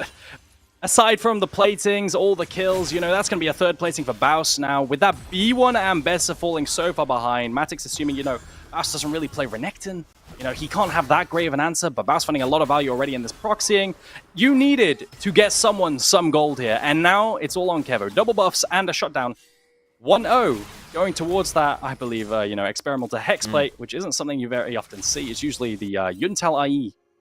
For the Zeri alongside the kill. So hopefully, you know, with that Hexplay value, he'll pop off right here.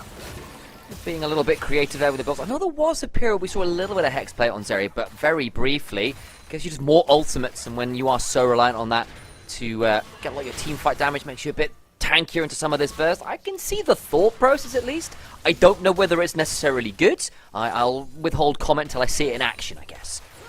Yeah, I think so. I think I will too. I'm just addicted to the Yuntal and IE spike. Really I think it's nice. just such a strong so good. 2-item spike. Whenever I see like Sivirs not build Yuntal IE, I see Essence Reaver Navori. I just look at the damage and think it's so pitiful, man. You just get to farm for free. Just stand in mid lane and press W with no cost. Yeah, you get to play Farmville.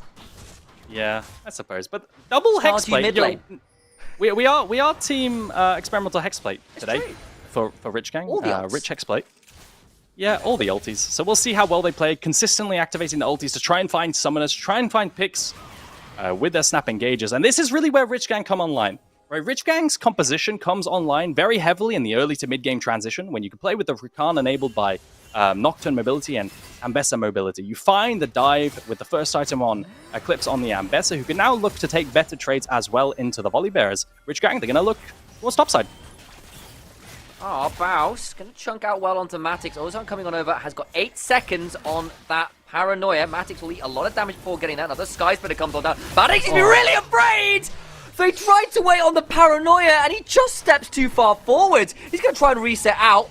He's got a 3-level advantage here, Ozone. I don't know how easy this will be. We'll ult through the Shockwave, and the Stormbringer comes on down, trying to turn it around, as he's got a Sky Splitter. The damage back is foul. Sure, you've got a Conqueror, and eventually they bring it down, but that Volley Bear was looking mighty nasty. It takes 3 members, and he still takes his opposite number with him. Yeah, but look on the other side of the map. That's the Dragon and Platings in mid lane for the Syndra. Nemesis is going to be really, really happy as Rich Gang, they tried to go onto the Lulu, but aren't going to find anything. A punish onto Osan as he enters his weak side, maybe. Oh, man. Force of Will. Ult! Oh, and an execute. Elastic. That's another kill going on over. Lost Returns punished as he tries to get into the bot side jungle. It just goes from bad to worst. Sure, you got an ult and a heal off Reckless, but that really is the smallest of silver linings. Yeah, Alaric gonna flash engage though. They've got the decent exhaust down and get the flash in the barrier. There's no on the hunt quite yet because he's trying to run for his life. The last auto! No. Flash for the burst fire. TP behind. In comes Syndra. Alaric now potentially in danger. So is Kevo, who can maybe look to try and skate around here as Reckless also low. Flag, drag, knocked out of his E. No chance to get over the wall, and they will turn this one around. Nemesis donated another kill, and Rich Gang find the engage, but it doesn't come for free. Yeah. The kills onto Nemesis, I mean, this is his champion right here. Syndra and all the gold going towards him. That's going to accelerate his scaling. Already on 1 item. 2 items very, very fast. I'm worried. I'm concerned for Rich Gang. I mean, once again, the Zeri finding kill. A nice engage from Alaric to try and find something on the map. And it all starts with Baus 1v3ing. I would love to see a replay of that because that was really, really grim. The spacing onto the Ambessa was buying time and making sure that, you know, I'm still in range to be able to flash W with that mark over the top of Matix's head. I think Baus is showing another level in terms of the 1v1.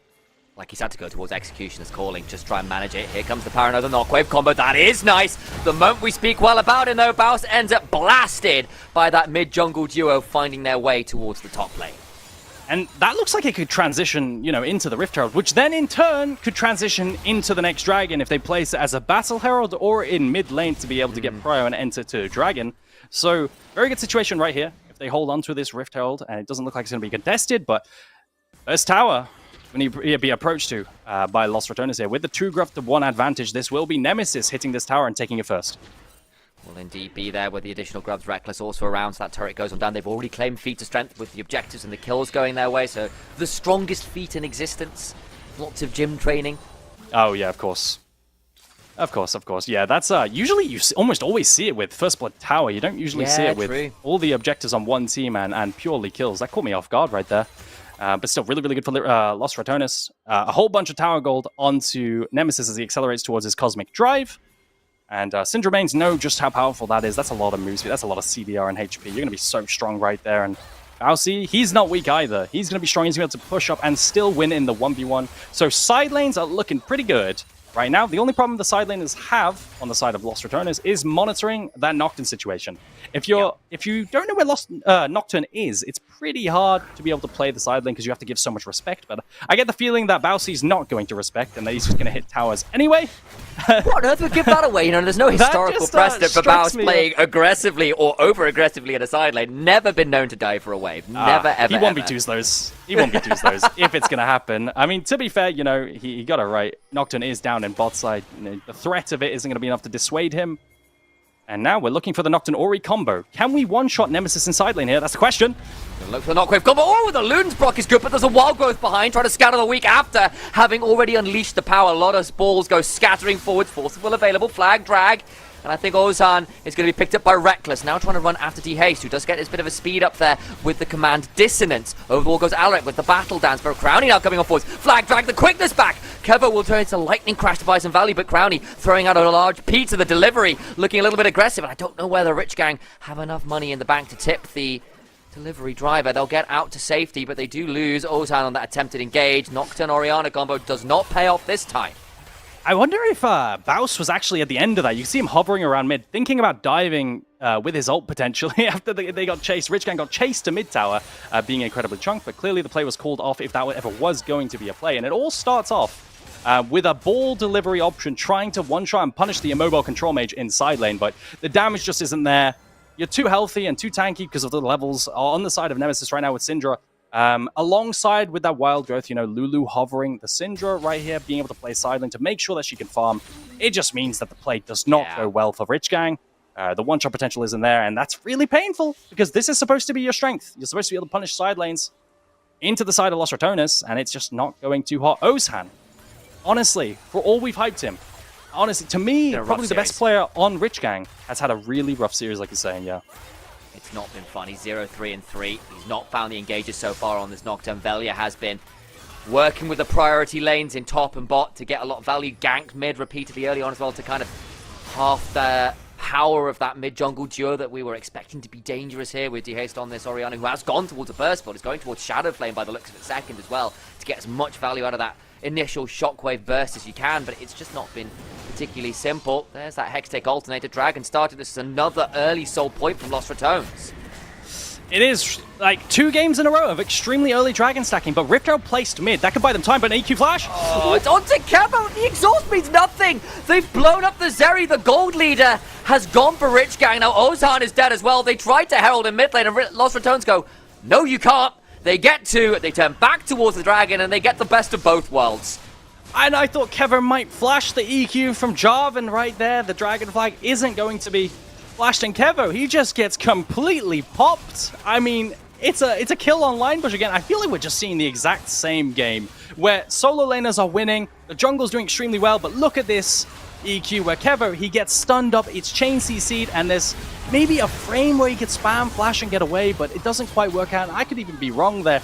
The chain CC into the pop, the one shot. There's no counterplay for the Zeri. It's rough. No way out. Does have a flash, I guess, but I'm not even sure that gets you out to safety in the grand scheme of things. got the Hurricane now, but again, with this build, you get a lot of ults, you get a little bit more HP, but you don't have the raw burst, and that damage looking a little bit dicey. And we already said, let's be real, Lost Returns with a Sivir backed up by a Lulu. I don't think you outscale here as Rich Gang. You need to be winning now, and they really are. They really should be winning now. This is where their composition is extremely strong, in one of the thin windows where I feel like Rich Gang are stronger in general, but because of the lead that Lost Returners have, Rich Gang have entered their strong point even. And so when your lead and your compositioning is neutered like this, you just really can't do that much to force a bigger lead. And because of that, you know, Lost Returners are now on soul point, and every fight just doesn't look amazing. In fact, Lost Returners are straight up winning. So typically the way that you want to counter, you know, an enchanter is to find uncountable dive. And so what we're really looking at right here is a perfect layering of one-shot potential and picks onto Crownie right now, with team fights where Ambessa and Nocturne line up, but Osan and DeHaste, they're going to walk over a ward. There's knowledge right now that Nocturne already going to look for a combo. There is, and then the Jarvan's just coming on forwards and getting rid of all this vision, because you know what else on the bot side of the map? The Atakan. Lost Returns might be starting to threaten that particular objective, though I say that, and I've seen quite a lot of teams with very significant gold leads do a little bit the Intercon angle around that of late. The resist I like is so that. Ridiculous. I haven't heard that one. Intercon, okay. Yeah, I've just heard Atakan throws, but Alaric gonna contest Line Bush right here. I guess there's not really any need for Lost Returners to even start up Atakan. I feel like that's just a potential throw angle. They outscale, they can just chill, they can just play for the fourth dragon for soul right here and take the only fights that are necessary. Don't take the risk, exactly. Yeah. All that resistance, when you're that's how already you lose the game. there's just no need. Yeah. And it looks like they completely agree. Bao's going to shift from top push to mid as Kevin burns his ulti.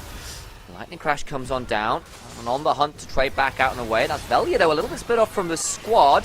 Does he get a shockwave, but there's a wild growth to keep him safe, and they just turn it around. The power's unleashed, and Crownie with a ricochet of pizza brings down Ozan, who's just feeling a little bit too full after all of that food. Yeah, 0-5 now on the Nocturne. The dives really aren't working out too well. The laser's going to be eaten by the spell shield, and that's going to be mid-tower as Nemesis threatens the flank. Oh, he gets the side of Alaric and Kevo mid-quickness. Oh. They will turn off the turret after. It's disaster into disaster. Kevo over the wall will throw an Ultra Shock laser. Another double scatter of the week. God. Nemesis hits the absolute max value on scatter those fights. I mean, Nemesis and Velia have been demons, but then you throw in Crownie with the boomerangs, and now Baus is going to finish off Kevo with the Protobelt. It is brutal. That could not have gone worse for Rich Gang. We'll get the replay, and I apologize for the brutalization we're about to witness. Yeah, I think this team fight belongs on a different side. This is kind of crazy. Look at this. Engage. It feels so scattered with no follow-up from the Rakan, which usually uses the mobility of Rakan to layer on top of any kind of dive with the charm and so on. And Bessa's late, so Baus always has perma push. But look at this scatter the weak into a dive, and I just watched the smush right here. It just couldn't go worse. One hell of a pancake, and then here watch the boomerangs to chain. That is, I mean, eviscerate. You like your big words, don't you, Sam? It's a good one. That is. Yeah. Here's another really good one for you. Vitrify. To turn to glass and dust. There is nothing left. It is brutalist. I think that's appropriate. That is definitely appropriate as the gauge comes through. I don't really know whether that's an engage or maybe a really quick journey over the cliff lemming style. It is, in fact, a journey over the cliff lemming style. As Crownie says, here, let me shove you over a little bit further.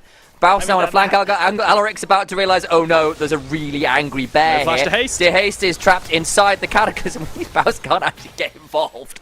And so it doesn't get the assist, but the kill still goes down. Cataclysm keeps that robot woman trapped up for a little bit too long, and there will be no more dancing for the mid laner of Rich Gang. I mean, Baus isn't done yet. He's trying to look for trades, that AP volley, the E, the skies, but it looks really, really painful there, although that might be the ultimate. But that's a tier 2. Matix is looking for a potential engage. Flash, quickness, does get the backside. Crownie now in danger to get a bit of a shield there with the barrier. Now Velia coming on over. They polymorph Matix, the Ambessa, as the body rabbit gets nothing down, and Crownie gets a double. Matix tries, and on the 1.5 item spike, that isn't going to be quite enough. He gets autoed down, essentially 1v1'd by Crownie as an AD carry right there. I mean, this has to be an attempt onto the 2 carries of Lost Returners overextending right here with the ball, but they must have maybe gotten rid of the ball and not quite found it. I'm sure, because Orianna was around. They must have misplayed that and gotten the combo wrong in some sort of way. We couldn't quite see on the left-hand side what happened, but Haste has no flash in this regard as well. And its entire time, the shields are there for Lulu. So Velya, he's never dying. He's going to be able to absorb anything with the Ws as well for the Jarvan. Super, super tanky under tower. And Baus says, you know what, we're not done here as well. I'm going to chase Kevo. And they find the kills onto Kevo and Alaric after this too. But the turret and this is Matic a comes 1v1 down. to Crownie. He just says, yeah, I'm not dying. He gets shield from Reckless. He's got Barrier to work with and just murders them all. They're finding another stun. Alaric needs to get away from that Force of Will. These Splinters of Wrath have long been collected by Nemesis, so he's got Executes and fake AP death caps, courtesy of that pass. And now Ozan's going to throw it off the lights, and unfortunately the paranoia really was justified. They are out to get you. They'll teleport in and de-haste. Oh boy, that TP. Yeah, you guessed it, it sucked. The Cataclysm comes on now. Flag drag across onto Alaric. Kevo is split off from the team, and he is swiftly brought low as well. Velya gets that one on the killing spree. Flash out of the sky spinner for the rocket belt after. You can't run away from this volley bear. As Baus picks up another. Lost returns. It's 25 minutes on the clock and the inhibitors are falling. That's, yeah, it looks like it's going to be wrapped up in under 27 minutes, 26:30, thereabouts. If LR choose to end the game right now, Alaric's not going to be able to do anything. He's going to watch the Nexus explode. That is a... What are these two games, Sam? This has been so brutal. Welcome to the clinic, folks. It is absolutely disciplined. It is absolutely clinical. Lost Retones are not making silly overextensions in the early game. Baus isn't dying super early. We are seeing a very clean, coordinated, ruthless game. And if you watched the scrims yesterday, would be wondering, where the hell was this Lost Returns? They look brutal. Is this the same Lost Returns we've seen the last week on these highlight videos where you've seen arguments and so on? I mean, clearly not. Content. They're doing extremely well. It's been two very, very clean games. Back-to-back desk. Take it from here. Rich Gang have got to find something because it is looking all but over in this series. We talked about average game time for Rich Gang. It was around 29 minutes, and that's why they're losing, because the games are ending before 27. Correct? They need 3 more minutes to achieve their peak, the final form. Okay, now serious. What is happening?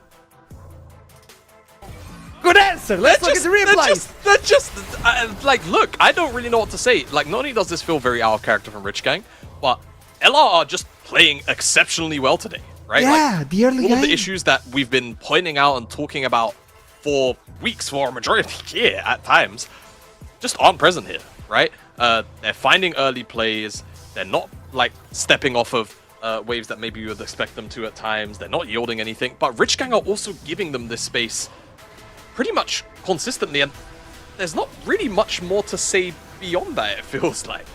I'm just really kind of upset with the Rich Gang drafts, I want to say here. I don't think they really allow Uzhan to play more aggro. Like here, he was diving onto who? Reckless was always there with the Lulu. Like it literally countered the Nocturne. And then in the previous game, the bot lane couldn't push. In this game, the bot lane couldn't push. You literally play Nocturne with 3 shoved lanes, which means you can't get the second Scuttle Crab, which means you can't get level 6 first. So Vela dictates the entire game, right? So I just feel like I needed a little bit more of a dynamic draft than what we just saw. Game 1 draft was great for Rich Gang, execution not so much. I think this draft did not allow them to shine in the early.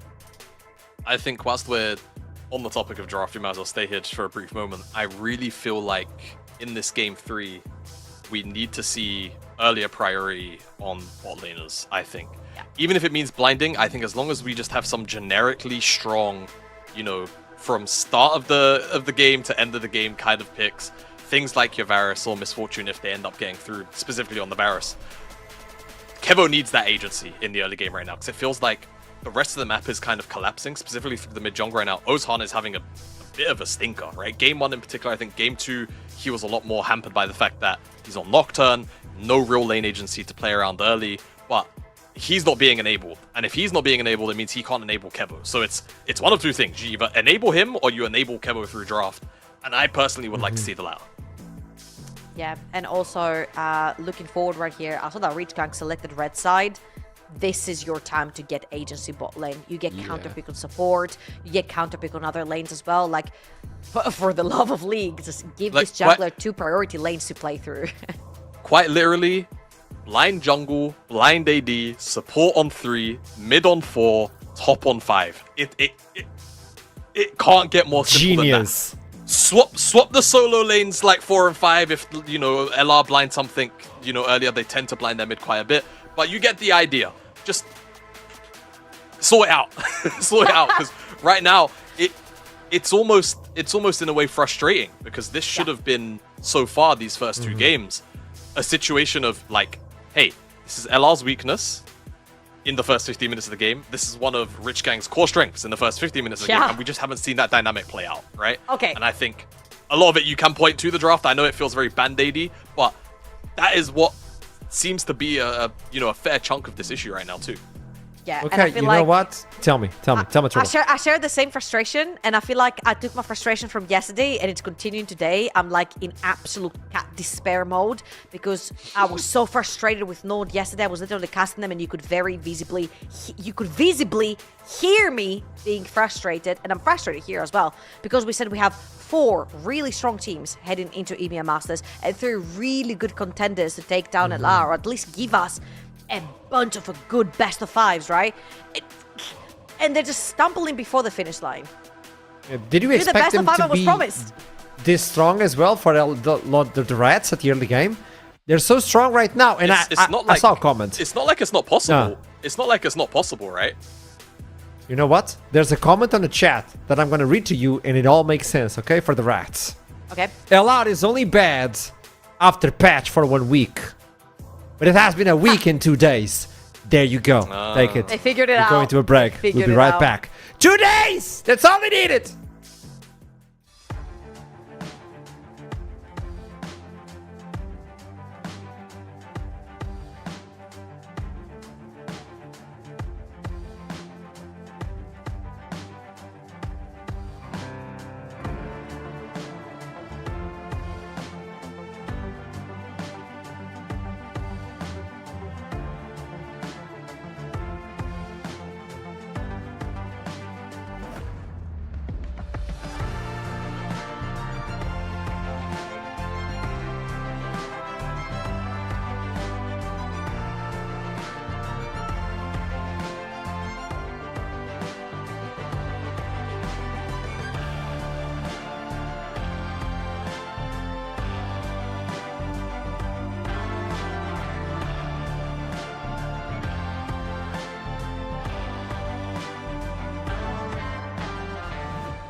And we are back! This is game 3, but also match point. And Trouble was saying, this is it. This is for the finals. The back-to-back-to-back finals for Los Ratones. This is looking extremely good for them. It's time to celebrate what they've provided during the split. Now losing on the upper bracket. What? Hey, they lost their one normal game to Nord. That's how it goes. You have to lose a game or a series to Nord in playoffs, and that's about it. Part of the script. That's it. Yeah. That's it. That's part of the script. Yeah. But with that in mind, I also want to celebrate Baus winning on the winners bracket, okay? He told us at we EMEA Masters, I don't care about the upper bracket. It's only when I go to the lower bracket that I lock in. And he's already locked in on the upper bracket. Something became personal. I don't know, but Bausy today is looking extremely good. He's not even dying, bro. Like, what? He only died to the fountain. Like, that's the only weakness. Man, Jamadi, you're so positive, That's man. not a weakness. It's That's scary. aura. That's not a weakness. That's aura. Ah! Tell me, you wanted to talk to Classic. We're The A word. listening, I mean, we're it is definitely it's scary to think about, right? LR in this kind of form on a day where, you know, they're one what typically is a seemingly exploitable weakness not even being present, right?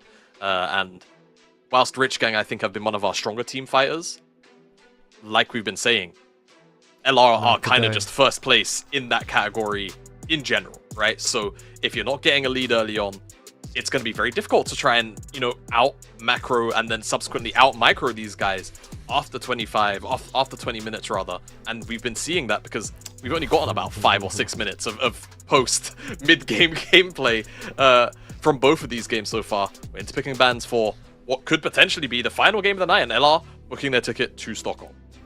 Rumble already out. Cyan, Gragas, you know, the usual for Cho'Gath. Rich Gang. There you go. I mean, we're running out of champions, tell me. Yunara. Oh, it's Virus instead. So I'm thinking right here, if the Yunara doesn't get banned out by Reach Gang, I think it's pretty be winnable by LR. So it will get banned out. But now the Cho'Gath is open up and available if they want to play towards that. No. Okay, but if they blind it, and by the hover, it seems like that might be the case. I really want to see something that can very aggressively punish this top lane pick, right? I'm talking about the lane matchup. Trundle, honestly, probably a very sound blind as well, given what's been taken off of the board at this point in the series. But for sure, something that can punish it. Aatrox has a fine matchup. Definitely, you know, one where he's going to have a lot of agency. The first maybe couple of levels.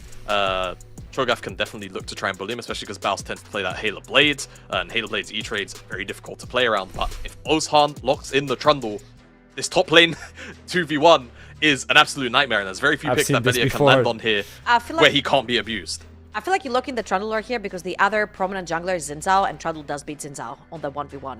So I feel like not only do you pick that for the Cho'Gath, but also jokes on you because this Cho'Gath ain't building any MR or armor. So again, jokes on you picking the Trundle into this Cho'Gath. So I really like if LA goes a different direction than this Xin Zhao right here and play a little bit more for selfishly, which by hovering here, the Viego, I think the most selfish part is coming out, which I would like to see. I think he's been having a banging day so far. He's been playing really, really well, and seems like this particular game is going to be all about him. Seems like Main it could character. be. I mean, yeah. I'm just kind of thinking now, where does Nemesis go, right?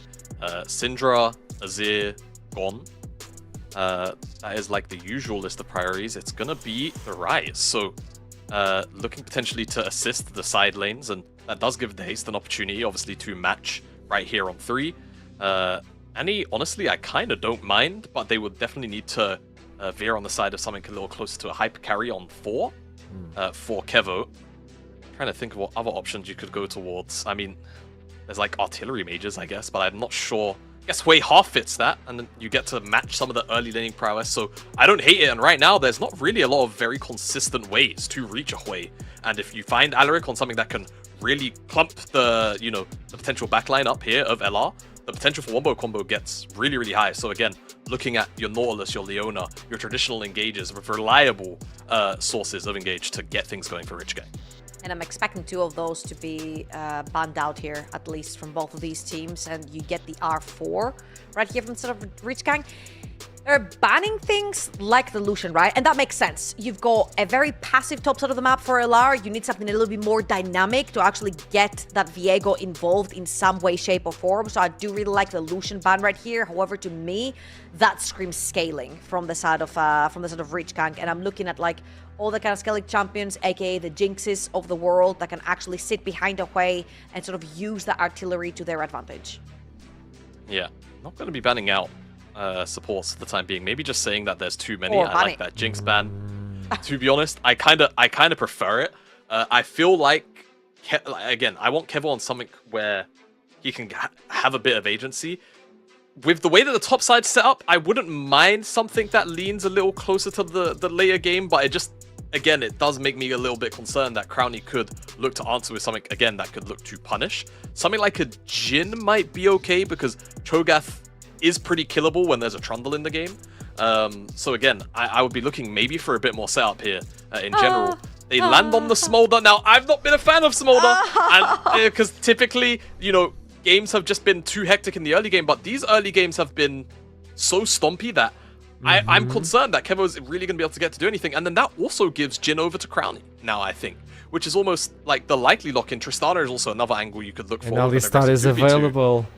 Alistar is there as well. I mean, you could look at something like a Braum and on 5, and I wouldn't mind that for Alaric, just simply because you're playing versus Viego. First kill is really important, and if you do have something like a Braum and a Trundle, it even potentially sets you up for something like a split map, and that can actually let Kevo lane. So we'll see what Alaric looks towards. There's the Alistar. Again, Alaric has picked the litter from the support pool, right? A lot of the engage tools are still in. It's about what he really wants in this spot. Trouble, what's your feeling? I see the face. I want to get the voice behind that face. I'm in visible pain, man. I mean, I really don't care. He locks in the Zac. Okay, he goes for something completely unconventional, whatever. I'm just in complete awe that we said, hey, your really strong part here is your early game, and you're looking in a smolder way that want to play for 3-4 items, right? So, sure, Jamada has something to say about the Zac. So yeah. Look, this is an Alaric special. He did this last year. Whilst he was with Ruddy, it mostly looked good from memory. I'm sure Don Jake somewhere in the world is smiling at this lock-in, so I'm curious to see how it performs. I feel like into Alistar, it might not be too bad, because Alistar goes in. Basically, you don't go in lane, you queue him when he goes in, and then you pull him back in, right? Or you basically wait for him to combo. You aren't really the proactive one, unless you know Alistar's not around to stop the combo. So it is a bit of a special. Do I think it's good? We'll have to see, but it is definitely very creative. I'm not gonna lie. Hey, this could be the last. Alistar, so yeah. That's my fear, but this is their last chance. At least they're going comfortable with their champions, and this is it. I don't know, chat. I don't know. I know what you probably are leaning into, but do let us know on the chat. Vote on the team you think is going to win. Is it doomed, or is it a comeback coming in from Rich Gang? Regardless, if the Rats win, they're going to Sweden. Take it up, casters. Talk about this. I don't know. Look, they had to feel the force. They went with the Luke Skywalker pick. Red 5 was standing by. And in it, they decide to go with the Zac. Like, it's an Alaric special. It's been a pocket pick for a while. He hasn't really pulled it out this year, but back on Ruddy, it was nearly permanently banned against him. I hear what Jamada's saying about being defensive with it, but it's going to need to work out here, and it's going to need to be weird, because, again, LR have been looking pretty good in these early games. Yeah, I mean, they're bringing out the sauce, right? Alaric, he's bringing out the sauce. He could have easily Brommed it. I think Brom was open, and they could have picked into the Alistar with the composition that they do have. It would have been fine, but, you know, people pick Zac to punish immobile carries. And there is a Jhin on the enemy team. My only worry is if Zac ever leaps in like a team fight, he's just going to be headbutted away and interrupted on the leap. So if Reckless is on it, he can, you know, keep Zac from actually just playing the game. I'm a little bit worried about how Alaric actually pilots it, but he is the Zac main. Last time he locked it in was 2024 November. So it's been a little bit of a while. I'm excited to see how he does it, though. I really want to see if we can, you know, bot lane will be fairly neutral, and the main focus of this game is going to be the mid-jungle 2v2, because there is setup for Velia and Nemesis, especially, to gank mid, as well as for Ozhan, and that's going to be really explosive, but just the early game down in bot side, I'm kind of curious how it pilots. It's probably completely boring, and it's not going to be anything like Jamada saying this.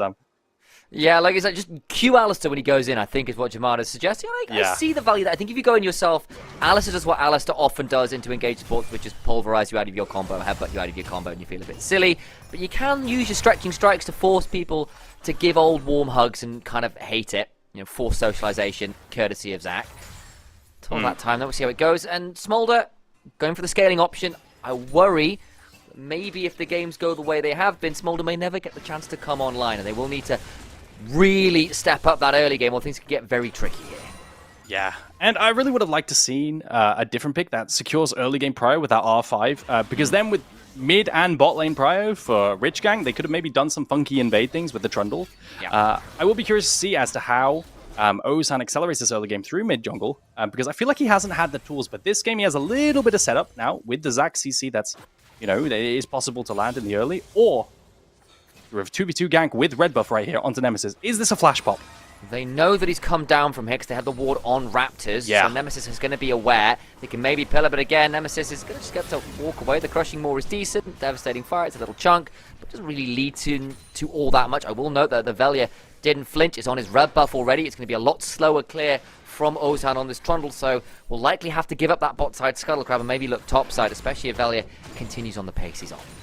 Absolutely. I think good analysis there. I think well played by Los Returnus, warding that Wraith camp and playing accordingly for Nemesis. Doesn't die to that 3 camp potentially, as he knows there's potential with that fear into pillar. Matic's going to take a Halo Blades trade. This hurts, right? Halo Blades, Cho'Gath. Those 3 autos, they really do slap. And now with the slow clear from Trundle, Reckless is going to look for a gank as Velia's ready before him.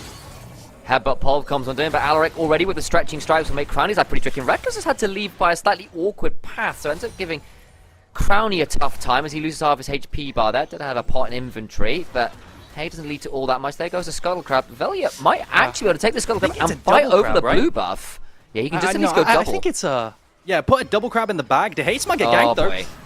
Slowed down. Spectrum will just wide. Great fear there from DeHaast, as it'll end up being a flash for flash from Nemesis and DeHaste. Oh, that was so nice from Baus. He S-keyed so that the Q2 didn't land and then walked after it went, and he was inside the sweet spot. Sorry, I'm a sucker for really good micro, and Baus right Very there nice. was at the Aatrox. You could tell he's so practiced against that matchup. Usually, Cho'Gath's hitbox is quite fat and chunky, right? So you get hit by these sweet spots off cooldown, but S-keying there is super, super clean, and that's double crab now for Velia. So really good early game already, avoiding ganks, not giving any counterplay to Rich Gang in this early game. I was really worried there for a second. I was kind of interrupting because I saw Ozan turning up where Baus was, but Baus knows his timings well. Just gets that reset up. If it isn't interrupted by a pillar or anything, and gets back to base. We'll know that Ozan is around here, but hey, the wards were already down. It was likely going to be spotted out anyway. In comes the TP from Matix.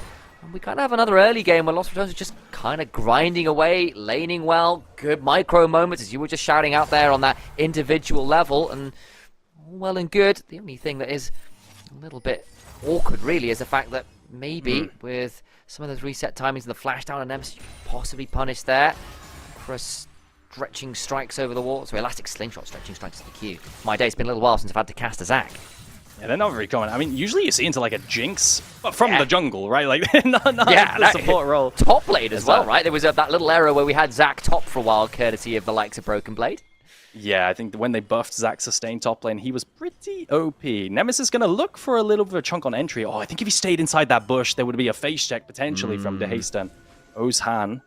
We're not going to do that, and everyone shows, I think numbers are known here by Rich Gang, but ulti comes in. No flash to He's not Haste. got a flash. He can only fit one person. The knockup comes on through. It's a beautiful trap, and Lost Returns pounce with alacrity. What a clever play, just bringing everyone up here, ulting, and like you said, he can only fear one person, punishing that flash cooldown. Really excellent stuff from Lost Returners. This is going to be a wonderful replay because they know where the Trundle is. They just spotted him, and so they just go, well, I guess we Realm Warp. Realm Warp, Nemesis comes from the other side, chaining on the knockup with the snare. No room for error, sorry, no room for outplay. Rather there for DeHaste, and that's game 2.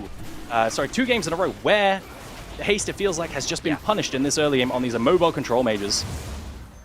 But this time, Rich Gang got the early Dragon, yeah, and it's an early-ish one as well. We've had a lot of early souls this game, and again, one of...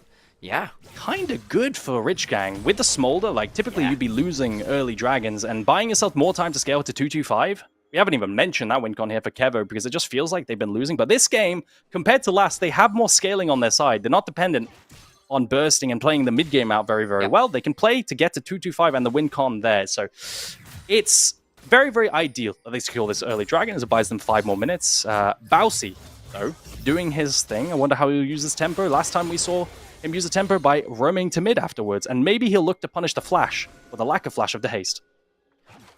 Speaking of, oh, you just called it. It's now a 1v2 though. Spiraling Despair overcomes Valley looking to get the ult on down. They will kill off the Cho'Gath, but the Heartbreaker allows a potential steal of the body, buying Tyler. Doesn't actually want to steal it too early here. Now has all of 9 abilities from Quay to potentially use. We'll use the Molten Fissure initially. I'm not sure whether you needed to put out that little tranquil path, the fleeting current. Can maybe go over the Walker-matics here. Maybe fight this one out. Umbral dash over, but the stun onto Ozan is tricky. Nemesis low! Needs to try to back away! Survives! Body stolen, available. Matix has actually not got a flash or an ult to work with. Ends up being a 2-for-2 in the grand scheme of things. Is Velia in the form of the Trundle is chomping away. I don't think Matix with his good sidesteps. D-Haste has respawned, and he's used that fleeting code to come back over, and Velia will say, look, I'm out. And Heartbreaker's over the wall. I feel, Ozan, he was level 5 in that fight, but look at this, proxying into having tempo to roam and punishing the flashes to haste. Baus actually takes a full combo, and that's a one-shot, and to haste, but Velia, he possesses, and I think this pillar actually knocked Velia out of a Q1, and then here, Ozan is level 5 on this Trundle. He doesn't have that much gas, and just before he's able to get a kill onto Nemesis, where he would have been able to get a Triumph proc and maybe continue going, he manages to fall. And that's another skirmish in the topside river that's LR favored, and that's going to convert into a chomp onto the grubs for Baus and a stack for his feast, but also 3 grubs now, and a neutral objective for LR. Now they can play the side lane extremely well with Ryze and his ults to side, as well as overloading side lane. But look at this. Okay, Elastic Slingshot in. Remember, Nemesis does not have the flash. Has burned a lot of cooldowns as a result of that. Trying to find the realm warp out. He gets out. He's ignited and goes down. It's the smite! The subjugate ignite was too much for him to live there. An excellent play. No ulti now for Ozan. Can he invade? Will Velia punish this? Reckless goes on forward. He's got the Unbreakable Will rolling. Velia kind of low here, though. Needs to be a little bit wary as the Elastic Slingshot to Velia, who managed to Spectrum more out. The Severing Bolt lands. And Nemesis dies there. Nice punish from Rich Gang. Actually, a more competitive early game this time around. And this is exactly what we wanted to see. More tools in the early game for Rich Gang, and they're using them extremely well, trying to contest camps, actually making good plays around the map right now, and punishing. Reckless thinks that maybe, with the Jhin essentially semi-global with that ultimate, able to join the fight from very far away, that they actually can play if they chain CC with the flash engage from the Alistair. But it doesn't quite work out, and Rich Gang actually are able to walk away, and Dragon spawning in a minute 30 time. I think Rich Gang are actually very, very comfortable to be able to contest this. An item completed on the way. You have a fairly, even-ish jungle matchup, as well as Kevo, who's decently comfortable, who can throw an ulti over the top of the fight. I'd like to see a contest here from Rich Gang. I'm right there with you. I think it's very playable. And the other thing is, look, Alaric has still got his passive up. You tried to kill him, you tried to feast him, you tried to steal his body. You have to do it twice. It could be really annoying for the Viego, especially when a lot of the core of this composition is setting up for that first kill with the feast, with the resets for this Viego to then bounce around the rest of the fight with your chase from realm warps and curtain calls to deny space, you're running away. If you can't do that, can't get that first kill, particularly if you're trying to punish this Zac, things can get tricky, I feel, for Lost Returns in this mid game in particular. Yeah, absolutely. And also remember, you're on the clock for the smolder stacks. So you really, really want to be paying attention to that and making sure that you're on track. I think, I was talking to this AD carrier, it's very, very high elo, and he was telling me 10 stacks per minute is usually, what you want to be going for. But a little behind track if we're going off of those numbers. Off topic, actually. Did you see Leave Senna stacking? Yeah, 113 stacks in 20 minutes on Senna. Post-nerf, I genuinely went to check patch notes because I thought that there'd been a change to allow Senna to stack souls faster. No, just that was really ridiculous. Insane soul stacking. But not going to see quite that level of stacking as a team fight comes through. Velia might be picked here. That's a good bounce back. Oh boy, he does get over the wall, will flash away from Smolder, comes summoning the mum. He just dies at Subjugate after the Spiraling Despair comes on down and they pick off another kill. That's good work for Rich Gang, and that'll be the Dragon as well. They're not just going to contest, they're going to win it.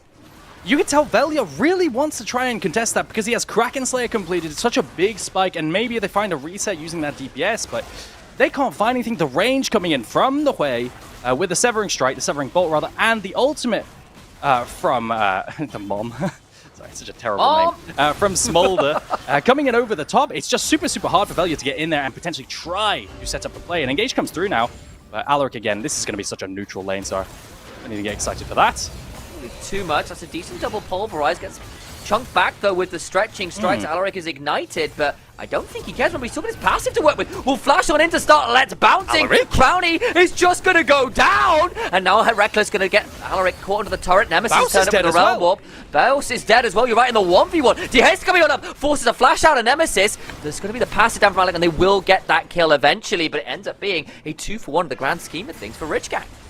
Alaric asks, do you know Zac support limits right here? And Crownie has no clue. Crownie gets absolutely assassinated by the Zac Flash R in. An incredible combo and a one-shot here. I mean, Zac base damages are super, super high, but that caught me off guard. An excellent play showing his knowledge of the pick, and that's why exactly, you know, backs against the wall. Game 3 could be the last game of your year before dropping down to lower bracket, right? Actually, I might be wrong there. But still, really excellent play. So what happened here? He just takes turret aggro and gets pulled back by Infernal Chains. Yeah, the Proto Belt not going to quite get him out of there. Tower ramping shots and gets a run down. I think the worst part is Velya actually commits to trying to save Baus and can't get anything off of that and just has to retreat. This is not great. This is really not great. They're staring down a stacking, more heavy scaling composition from Rich Gang. And look at the R flash here from Alaric. Super, super good play. I mean, Rise comes in. Nemesis isn't that fed, so the Q, the last overload, isn't going to actually kill in this combo. Look at that. Very, very low 40 health, maybe at best. They do get a kill onto Alaric, but Smolder lives. And in these fights, like, this is exactly what Smolder likes, right? Continuous small fights that don't really mean too much, so you can stack really, really quickly and be accelerated. And Kevu's probably quite happy in the scenario. Yeah, he is. And on the other side, look, you've now got a Jhin with no flash or barrier, a Rise with no flash, into a Zac. And again, the last time we were seeing Zac properly in pro play was when we were running things like Hwei mid. Go back, look back at some of those G2 games when they were doing, because wherever Zac lands, Hwei can follow so easily with the QW, with that severing bolt.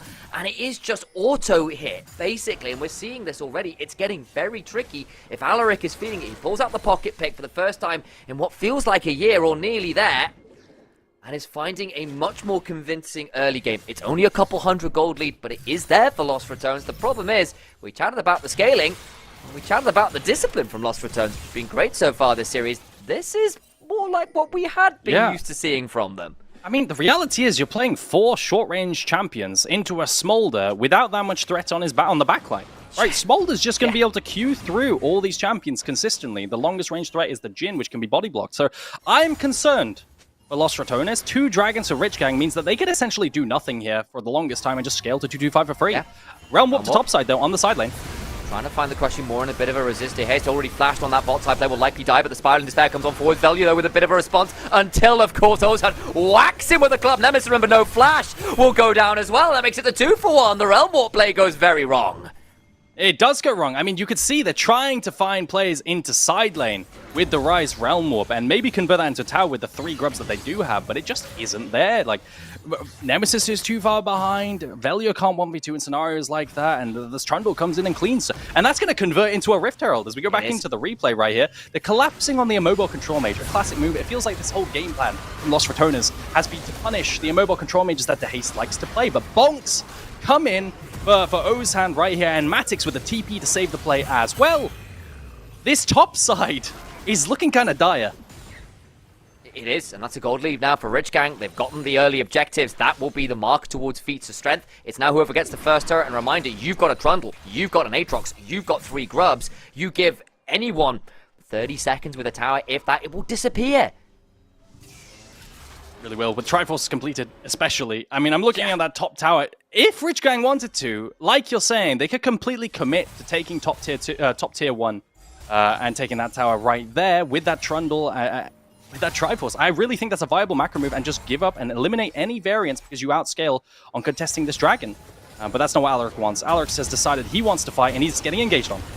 We'll try and throw down that Let's Bounce. We'll get the stretching strikes like die here. That's a good amount of CC, though. Oh, my. Should surely, but no! The shield! Courtesy of Hwei with that Tranquil Pool. Baus now being run down by Matix. Throws out a Rupture. They won't be able to find too much more. Alaric gets away with it. Look at the limits! He's so damn low off of the back of it and actually managed to survive after getting the most beautiful E into ulti to break apart Los Ratones right here. I mean, comboed that with the mom from Kevo is just absolutely a mental amount. But like you said, the shielding, Matic's trying to come in to steal. Rich Gang have decided we're not going to cross-map and try to scale. We're just going to fight right now. And Alaric is leading the charge. Drop the Herald. They're going to try and play that one bot side. I think Nemesis should still get tier 1 Oh, look turret at at that top, pillar. and that will actually end up being the first turret over to Lost Returns. That's feat to strength as well. The problem is the bot side of the turret is going to go down. The haste has to flash away from Baus, who's looking for the feast combo. It is an AP Cho'Gath, so that is still quite a lot of damage to work with. Crowny lands a deadly first. Alaric is around though, and Baus not going to have the easiest time feasting that Zac, but still going to get out safely as he turns and delivers with a fair amount of Vorpal spike damage. Turret secured. But LR get it first, despite the Herald, despite the grubs. I'm getting really weird for I'm getting really worried for Los Ratones right here because when you play Rise and TF and champs like this, you want to portal to side lane, meet these overloads players for your carry, who's potentially split pushing, but you really don't have anyone that could side lane that's strong. It feels like your win con's super thin right now, and just to outplay, Matix is going to win side against both champions Nemesis. as Nemesis tries his best. Value's being forced to run away through the Harrow path. There's a stretching the strike on the snipe. Crowny from max range. Oh, Crowny, he's got no flash. He's got nowhere to go. We'll throw a bit of damage back on DT Haste. It doesn't matter. That's a kill going the way of Kevo. And Matix, he's looking to escape after going topside. He's going to pop the World Ender and get an so fast. Infernal Cinder to be able to get away right there. That's a lot of move speed. They can't find the engage. Alaric gets over the wall with the elastic slow shock, a flash out as well. They get the realm warp. Now Baus is potentially in dangerous. D-Haste throws out the spiraling despair. Remember, that's not a very tanky Cho'Gath. Infernal Chains will pull him back.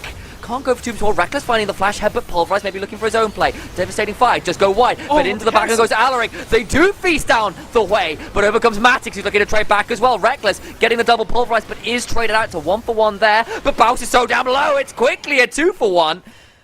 And now, Rich Gang, this is the team we were expecting to see more of. This was the team that was looking like potentially just the second best team in the league. This was the team you said could 3-0 Lost Ratones. Okay, let's not I go don't that have to far burn it anymore. down. I take that back, but this is exactly what we wanted to see, right? Just like you're saying. Is this what happens when you give Rich Gang tools to play in the early game? More proactivity, more CC, and less sitting back and farming. Especially for Ozan right there, but everyone else as well. Particularly Alaric. You know, I came today saying, I can't really remember Alaric's performances very well, but I'm not going to be forgetting this one anytime soon. The flash auto attack with the Q already on Reckless is going to cancel Velia's W right there with a dash forward. And then you just have, again, short-range champions running into Aatrox and running into Smolder. It's so incredibly hard to play. I feel like Rich Gang, they're just on pace to completely destroy this game, provided there's no tremendous int here. Rich Gang. That might be a little bit of an int. They just lost their mid laner. Yeah. Alaric went forwards, and that left him a long way away from this way. Rise DPS and Atacon starting, Feast as well. I think that's going to be LR starting the Atacon. Will Rich Gang contest? They can play the 4v5. The Haste has no TP for when he spawns. This gets interesting. Kevo is strictly around. They might just give it up. They're going to play for the tier 1 mid and say, yeah, it's not that big a deal. Risky, but you are scaling well, and they don't want to fight the 4v5. It makes sense. They don't want to play any kind of volatile fight 4v5 like you're saying, and then risk losing the summoners before the soul fight, right? You really don't want to lose Smolder's flash. Wait, look at these turrets. And potentially give over a reset with a Smolder and so on. So that's a tier 1 and a tier 2 in mids. And for an Atacon trade, I think you take that if you're Rich Gang. I wonder whether Matix might get that tier 2 bot side as well, but he wasn't quite as quick there, and the Realm Warp will deny that take as well. But it is still actually a fairly good trade, a 2-for-1 on that front. Feels pretty good. You're right, I maybe got a little overexcited. This build is so hard to kill. When you look at Aatrox's build, this is like the tankiest but most threatening build that you could possibly do. Sundered Sky Sterak's is unbelievably hard to take down. The main point of this is that you need to get Viega resets, right? You need to be able to kill frontline and be able to burst people down. I mean, you have Feast, but that's a Sterak Sundered. I'm so concerned with how LR are going to play for resets here. Yeah. Barring a potential just run down here from Ozan and getting one shot on the Trundle. Yes, you've got Trundle with Sundered Sky, with Subjugate, and already got the Spirit Visit. You've got the passive on Alaric. You've got the Sundered Sky and the Sterak's on Matix. It's very hard to find that first kill onto someone valuable here, especially the diving targets who Velia is likely going to have access to. How are you going to get onto the Smolder all the way super regularly? Matix is going to be forced to ult here on the other side of the wall, and coming on through. He's in a 1v3. Sterak's Sunder, Crowny, can he live? Deadly Flourish, but he's got Sterak's and Sunder Sky. I think he could do quite a lot of work. Nemesis in the end flashes out. They do get the kill, and now actually it's Velia in the Aatrox's body. Alaric forced down into the cell division. DeHaste is knocked up. Now he's in danger. Crowny with another Deadly Flourish. Also has to flash on out. And except you were saying without the potential big int, I think this is the big int. Oh, Rich Gang, not like this. Oh, Velia Velia does go a little too deep and can't get Kovo. The hype happens a bit too far, but it's still 3 for 1. And that's with the Dragon. That's a nice soul. Yeah, that's a disaster. Just collapsing onto the Aatrox. Maybe Matix thought, you know, he could play the flank, because even if he gets collapsed on, he can buy enough time for the rest of Rich Gang to help him out, as he's so tanky with this build. But the Ignite's going to come through. The healing on the autos is going to be reduced. And the burst is actually there. They have the gas to get through with the Jhin ulti and the Rise DPS on top. Ozan doesn't make it in time, and the Alistar is there. You have no carries for Rich Gang, and that's a reset for Velia on top of it. So much DPS, Alaric can't get any value into the backline, and Jhin is untouched.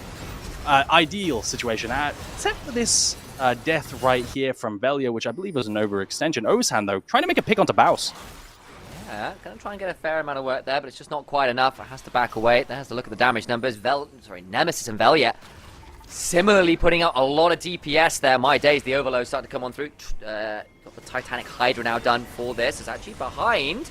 That's an interesting roam warp. 2v2 briefly. Good damage. Goodbye, DeHaste. And that's the reset number 1. Can start to spam through those Sway abilities. The Grim Visage, the Crushing Maw, that Molten Fissure. A double for Velia, who has got those 2 items and begins to make them work for himself. And it feels like Rich Gang are falling apart, and the only way that they can, with these overload plays and the ultimates, I don't think there's any other way that they can possibly lose. Getting picked off is the only way. If they were any kind of 5v5 situation, without getting picked off, they always win. I mean, they still have that 2-2-5 win condition, which Kevo is about to ding. That's 2-2-4 right there for the Smolder, but I really want to be careful here from Rich Gang. I mean, everything's still in their hands, right? The win con for LR is fringe, but the gold is swinging back into their favor as it overtakes and actually goes towards Lost Returners right now by 1k. But again, Kevo is now spiking. So have Rich Gang misplayed this mid to late game hard enough to the point where they can't carry with Kevo on his Smolder, or is it still playable? I'm inclined to believe that Kevo can still play this, especially once he completes the rapid fire cannon. The problem, Adam, is that once you put those nameplates on, you remember how many times Lost Returns have been in this situation and finessed their way out of it. They have been so good at playing these macro moves later on, about making those overload plays, especially when it's someone like Nemesis, who has been so heads up, so vocal, so intricate in his way of playing the map. He's got those 2 items completed. He can be very scary. Yes, what have you got for me? My only counterpoint here is, I think every single time that I personally watch LR play, I just feel like they never really win with Viego. And I don't know if you share the same sentiment, but I feel like Viego WinCon is just such a terrible champion that it's super dependent on getting resets, and that can be extremely difficult. If there's a game to lose, I think it's this one for sure, but Alaric's getting picked. Oh boy. Does end up flashing away. The damage forwards onto Kevo. He's getting it by the gun call! No. And Nemesis gets it with the overload. That's one way of managing it. And that's going to be Nash start. They've got Rise DPS, they've got Kraken Slayer on Viego and Feast for Baus. And there's no way really to contest. Maybe if they played with Poke, but I just don't think it's happening. That's going down extremely quickly. And it's gone. Is this going to be a comeback from Sol Point now for Lost Returners? I think it might be. And you were saying, look, surely Rich Kang can still play this out with the Smolder, with the stacking. You know that emote? Surely? On Twitch? Yeah. Surely they can end it from this point? I think it's at a minute and a half now until Dragon Soul again. Rich Gang. Somehow, some way, they always find a way. You can never count out Lost Returners. Not in the NLC, not in the Mere Masters, not this whole damn year. That's a 3rd item now for Velia, who has definitely got a hell of a lot of burst. That first auto with the Kraken Slayer, the Sundered Sky, the Titanic Hydra auto reset. He will pop someone if he gets on top of them. That's a lot of damage. Velia has been extremely strong this game, finding a lot of... And last game as well. Just a tremendous series from the player. Indeed. Kevo, at the very least, has a bunch of wave clear. So not only does he have Poke and his 2-5 stacks, they could play for wave clear on this Baron Siege. I think Ozan could be picked here, but he always has Pillar to be able to pillar off Velia right here. He's quick enough on that frozen Worst comes to domain worst. get out to safety. Velia might now actually be in danger, but just turns around the damage Oh my God, very the burst. happily. Yeah, he hurts quite a lot. Doesn't have to burn his ultimate, just gets to stick around. Into the Harrow path he goes, and Lost Returns now have their increasingly dangerous Cho'Gath stepping on forward. He's got 11 stacks on that big Void monstrosity at this point as well. Yeah, I mean, the wave clear's coming in. No tier 2s, unless they lose tier 2 mid right here with the 3 grubs on LR, which they have just done, is an ideal situation for Rich Gang, and it looks like they're going to actually lose their bottom tier 2 as well with the threat as they collapse from mid into side lane.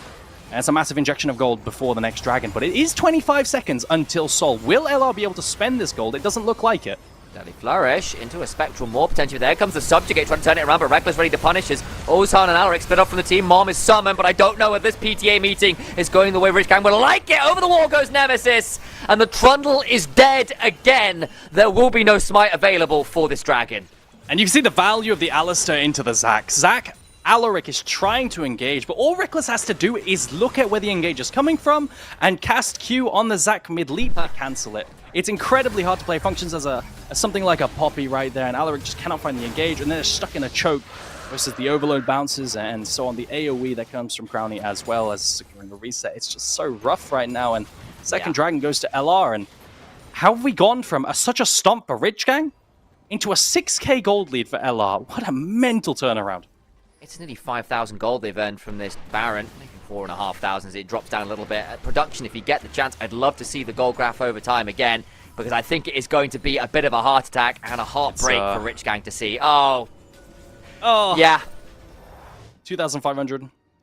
Honestly, I thought they were further ahead than that as well. I really did think Rich Gang was stomping a little bit harder than that as Snap Engage. Can they one-shot Trundle here? I think they can. I think they can. A flash and fall from Reckless looking for the trample passive. Gets it. Getting some more autos down. Another pulverize. And goodbye Ozan. Reckless might now be in danger, but he's still got R to press. Gets out to safety. Bounce onto Bouse, not Reckless. It doesn't quite get there. Tried to find that Oh, Mom misses as well. It's a tragedy. It gets worse and worse. It's an absolute tragedy. The body blocking from the Cho'Gath is just so large. I thought maybe, you know, Ozan might be able to get away because a Q was blocked, but oh no, an engage, yeah. Doesn't lead to too much more than the tier 2 right now. Rich Gang pull away, but it means they can't defend that outer turret in top lane. And the soul point that has been tantalizingly there for so long for Rich Gang has fallen away. They are now down 8,000 plus gold. Alaric goes in and immediately loses 80% of his HP bar. The Rupture comes on in. The curtains are called. And the Zac is down into bloblets and flubber. Unfortunately, is not getting a sequel. Velia picks up that body. Can maybe look to dive with the stolen form of the support. Goes Elastic Slingshotting in. Will try and ult away. He's got a bit deep, actually. And just gets shut down. Matix potentially also looking for a bit more. Is there a long chase with Pillar here? Yeah, there is potentially an angle. You just wonder, don't you? Deadly Flourish lands will deny Ozan stepping too far forwards, and Lost Returns will be able to extricate themselves, even if Ozan is just looking to find something, but they're just not given enough of an angle. Ozan really wants to find something. You could see with how he's moving. Ozan, can you take the... Oh, no! Ozan! What is he doing? Fog, and Ozan doesn't see him, so he's not going to take the Blast Cone over. I thought maybe he would take the Blast Cone over and find him. We go back to this replay. That's such a tragedy. Engage, the pillar cancels. But look, the Overload actually gets blocked by a Wraith here, I believe. It is, yeah, right there. So it doesn't actually finish off Ozan. I think maybe there's an angle to find Reckless, but then the ulti clips onto Bouse instead of Reckless there as well, because Bouse is just so large. And then Mom comes in and misses as well. And then we see the Realm Walk play, and you're going, okay, this looks pretty alright. And this gets a bit weird because they pick off Alaric, and then Velia does just go a touch deep. There is the... Tiny much bit. like... Yeah, look, the Lee syndrome lives on in other champions, guys. It's all I'm saying. It does. I mean, the way that LR played this slow around that range with Jin and knockoffs and Cho, it's phenomenal. Honestly, the way they played that and slow played it in general. And just feels like, oh man, from behind, from ahead, does it matter anymore for Lost Retoners? I don't think it does. They're just winning every game. They always win. They are the Sepulba of the NLC. Feels a bit rude. They're probably a nicer pod racer than that, you know. But there we go. I had to find a Star Wars reference somewhere, mate, and that's the one I found. I appreciate it. I do appreciate it. Ozan. They snap engage onto him. Oh no! Oh, they do. He's gone. Nemesis picks that one up. Mom is summoned again. Alaric goes a bit further forwards. Dehace is absolutely eviscerated. Just about gets away with half his HP bar, but it will come at the cost of Alaric. So 2 people down. In a 3v5 with Baron alive, that is surely another big neutral objective going the way of Lost Returns. At least Rich Gang have Smolder Wave clear. I'm clutching at straws here, Sam. I'm really struggling to find It's a short positives straw, to mate. Rich That's Gang. what they're drawing. And they have 320 stacks on Smolder at this stage. Can they find a pick on the Baus? Usually the answer to that is no. As Dragon is spawning in 50 seconds and Baus is taking a reset. So everyone in Lost Returns is going to be on the map for this Drake. Can they keep Kevo alive enough? Can they poke through the short-range composition with this Smolder? It feels like such a tragedy when you had such a free win in your hands. All you had to do was group up as 5 and play with the fact that your composition specifically will carry you through these fights. But it looks like Rich Gang, you know what, they're not going to let this Dragon go. Matix is actually going to go with his team right now and contest this Drake as they move into bot side jungle. Feels like a bit of a Hail Mary, but maybe that's what you're relying on, higher powers at this point, because the ones on screen right now seem to all be favoring Lost Returns, despite the early game, despite the soul point, despite the compositional advantages we've highlighted time and time again. It just doesn't seem to matter. And the pick, the mechanics, the decision-making from Lost Returns in these later stages have been fantastic. Now they're at soul point as well. It is a 6-straight game, and the last 3 of them have gone Lost Returns' way. They have, and now they just have to push through bot, play from mid to bot, and siege that tier 3 tower if they want to. They've got full control of vision around this bot side as well, as the observers are highlighting kindly. And they can just siege without threat of any kind of flank from the Zac. Reckless is going to act like a human ward right here as well, as they get a bunch of uptime on this tower. Cannons aren't going to die to any kind of poke. And that's a tower that melts down extremely quickly. Rich Gang, it feels like they're just struggling to find anything to do. Reckless goes in, find the knock-up into Matix, a deadly flourish after. That's a 4-item Jin. He begins to hurt a lot more at this point as the passive begins to roll. Inhibitor chunked out low. 2 waves begin to look at those Nexus turrets instead, and the inexorable grind towards another NLC Finals, another EMEA Masters appearance, another trip to a LAN. Their path has been paved in gold all year long. And they'll add another flagstone to it, it feels like, unless Rich Gang can turn this tide around. They've got a 4-item Smolder. Maybe that's the way, but Reckless over the wall! Jumps on the backline and Kevo is the target. In comes Nemesis with the Realm Warp! And he finds another! They will not be denied! No early game failures! No mid-game fumbles will deny them a quadra kill to Nemesis! No Penta this time, but I don't think he'll damn well care, because it is another NLC Finals, and Baus will celebrate in the way he always does, with a fountain laser death. Welcome to Sweden! They're going to another Finals. Dread from it, run from it. Lost Returnus arrives all the same. What a beautiful comeback off of the back of so many individual outplays right there.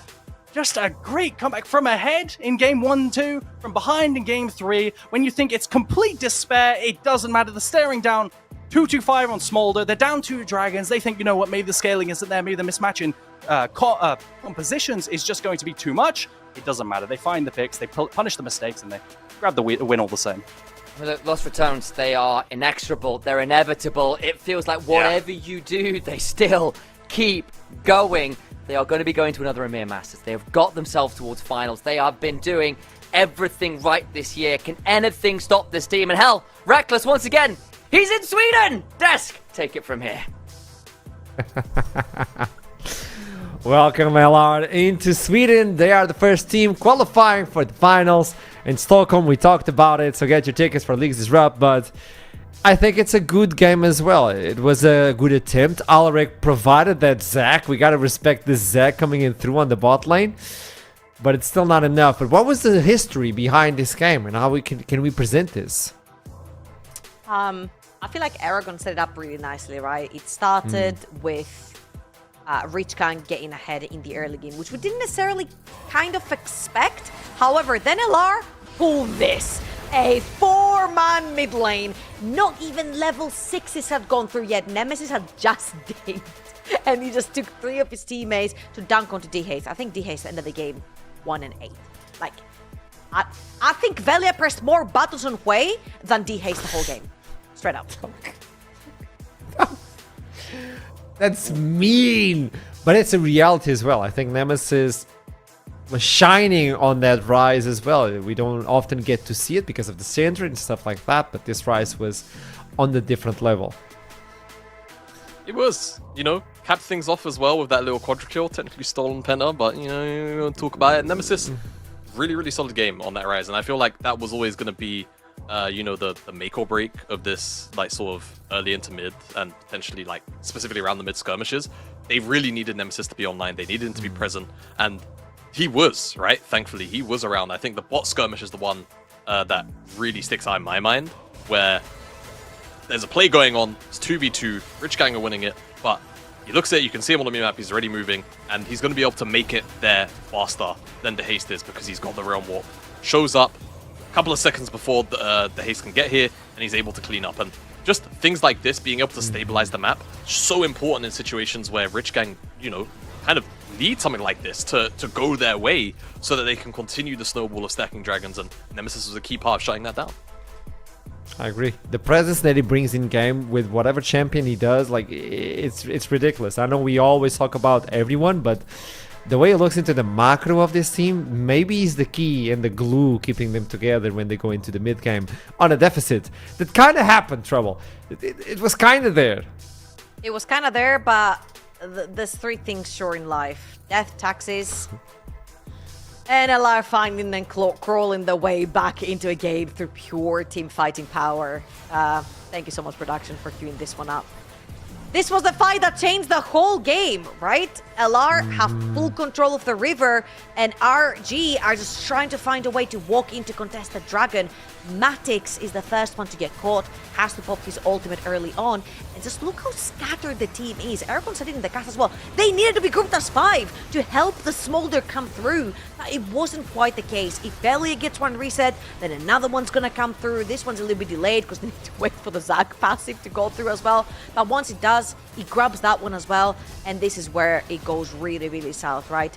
Rich Gang lose a bunch of summoners through that. They lose Etras into the river, and they lose that dragon. And from there on out, it was just LR territory all over. I think the casters brought it up as well. This is a different Los Ratones. They've been kind of now weird because they're still winning. Doesn't matter, they still win in the end. But there was a lot of shakiness on this time, like on this series. My lord, what is that damage, Nemesis? Wow. How is this even possible? 25,500 damage on kill. Rise? That is, On yeah, Rise? on Rise. And like, this is a relatively melee heavy comp, right? 3 champions that are going to be in your face, but still pushing out that much damage on kills is quite crazy. Hey, Jamada, Quite I'm not crazy. gonna lie to you. If that Atrix was in my face as Rise, I'd be terrified as Rise. With how fed Matix was. How fed he was originally, yeah. But I mean, that is just the core, like, kind of issue to maybe talk about Rich Gang for a second here, is it just felt like, whilst, yes, in this early game, things kind of went their way, I never walked out of a draft this series, even including game 1, which was arguably their best, thinking, yeah, this is, like, from top to bottom, fine. Like, I don't have any issues here.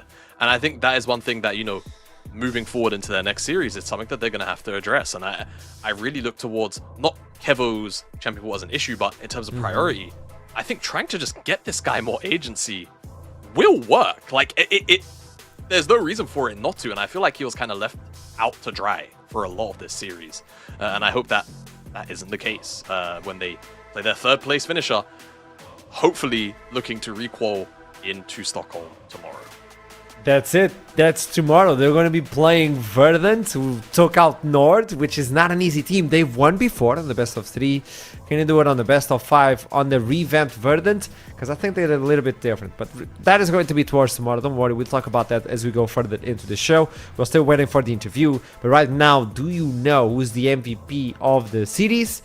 We don't know. It's up to you to go and vote on one of these 3 players. Baus, Nemesis, and Velia. I think Reckless. I mean, it's really hard. It's really hard.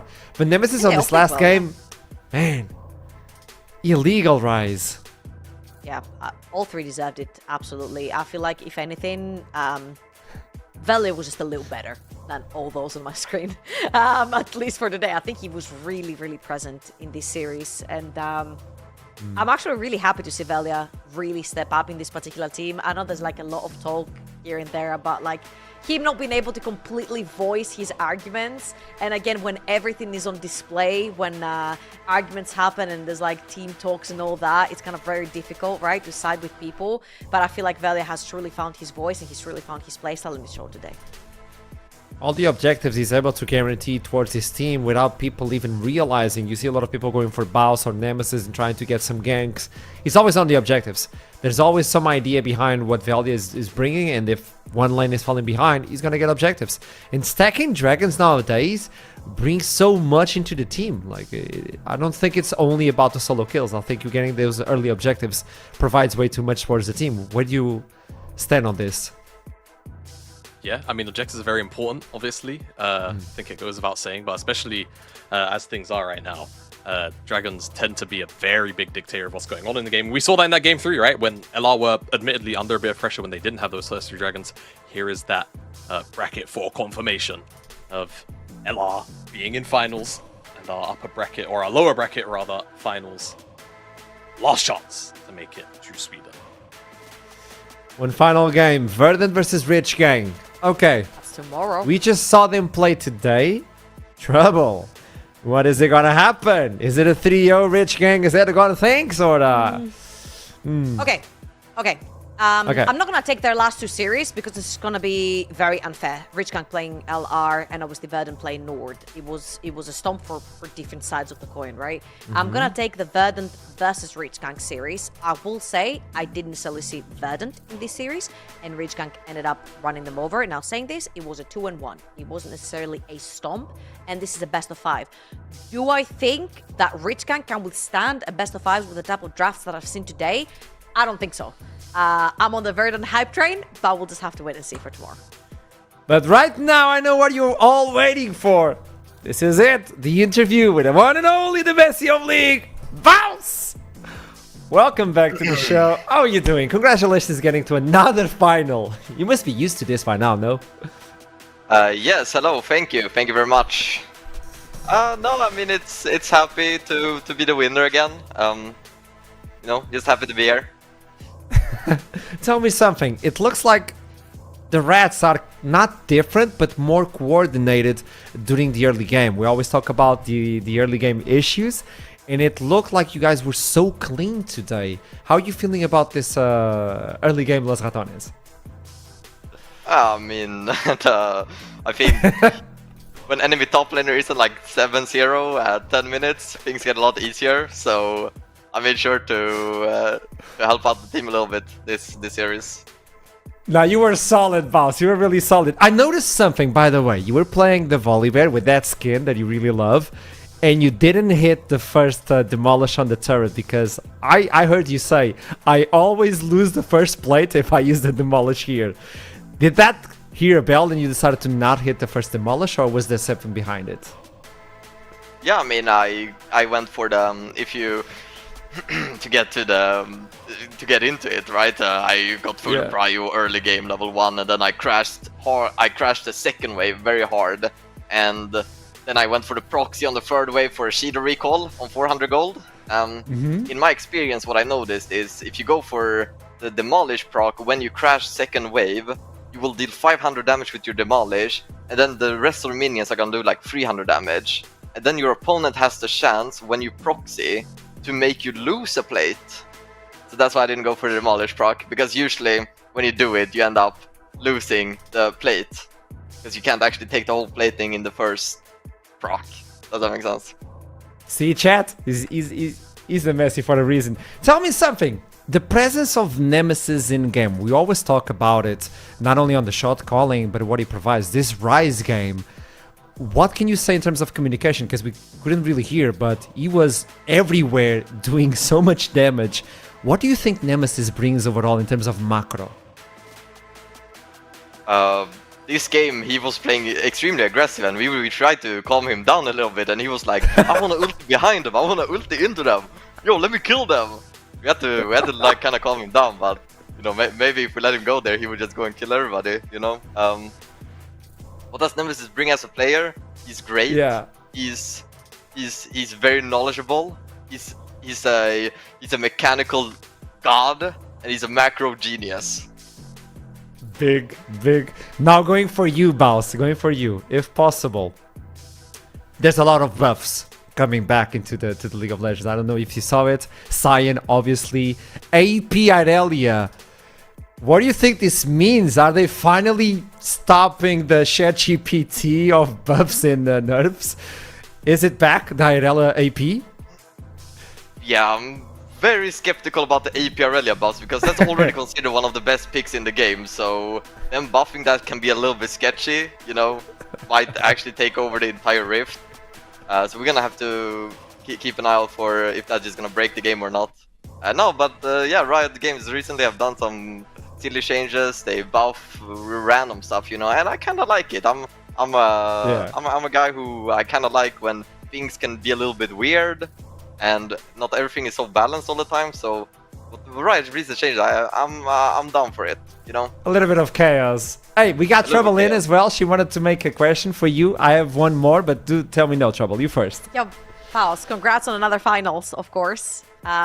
Since you are the micro god with your picks, I want to ask you, how much of a micro god was Velia when he was picking up this way? Because I can swear he's probably never touched the champion. Well, he picked up Hui and then he said, Nemesis, what spell is the CC? So this guy seriously needs to stop picking up Hui, I think. Like every time he picks up Hui as a body, I think he just should stop doing that as a whole. I'm gonna tell you, I think it was the body he picked up the most, and he was really trying. Like he was staying in Hui form as much as he could, trying to get all the combos right. So he was trying to learn, man. Maybe he's going for Nemesis job next split. I don't know. He was trying. Ooh. Big. Hey, Baus. We're going to Sweden. That's your place, your hometown. What should we try in terms of food? What's your, like, what do you think we should try? Everybody who's going to Sweden. Best food. I would say my favorite ever, and you gotta try this. It's 10 out of 10. It's McDonald's. We call it chicken nuggets, and it's so good. It's delicious. You gotta try it when you come in Sweden. You know what? I asked. I'll try it. Yeah. Hey, we did it. Hey, I asked. It's on me. My bad. Final question. I don't know if anybody has any other questions, but I need to know this. A new album came out, Maroon 5. I was watching on Monday. What is your rating? What do you think?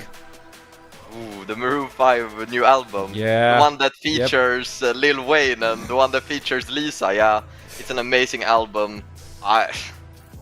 Is it up there with the other albums? I'll probably give it a solid rating of 9 out of 10. My favorite song, probably All Night from the new album. Okay. I needed to know your expertise, man. Thank you so much for this, Baus. It's always a pleasure to talk to you. Congrats, I'll man. see you in Sweden. Yeah, I'll see you. Thank you. Take care. Brings a smile. Just brings a smile. I just knew that Velia would have probably never passed away in his freaking life, bro. I just knew it.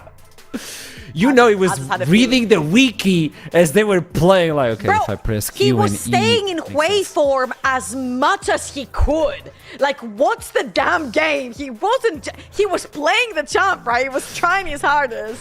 I respect like, Alexa, that. how do I stand? How do I... Hey, for both of you, for everybody at home as well, buy your ticket and then go buy chicken nuggets on Leagues Disrupt. I don't care.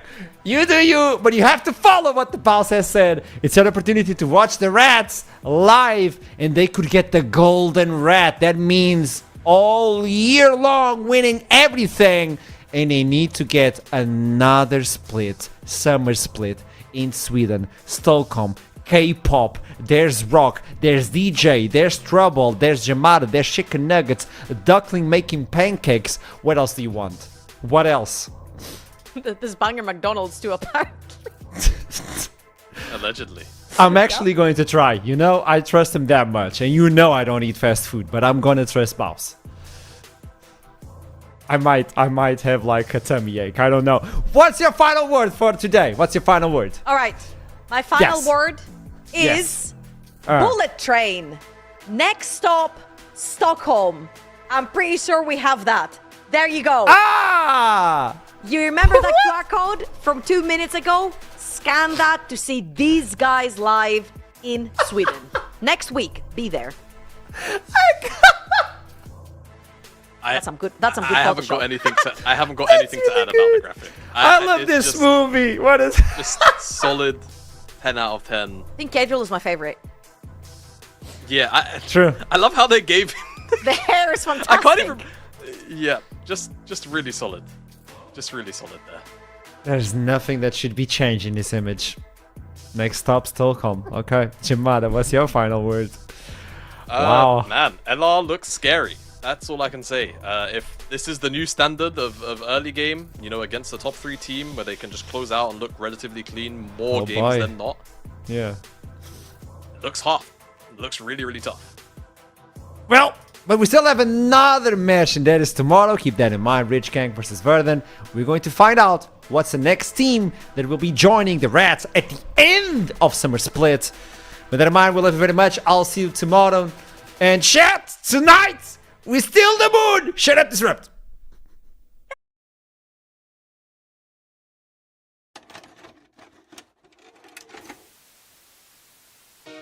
In the north, where the ping is low and the egos are high, there is only one rule, baby.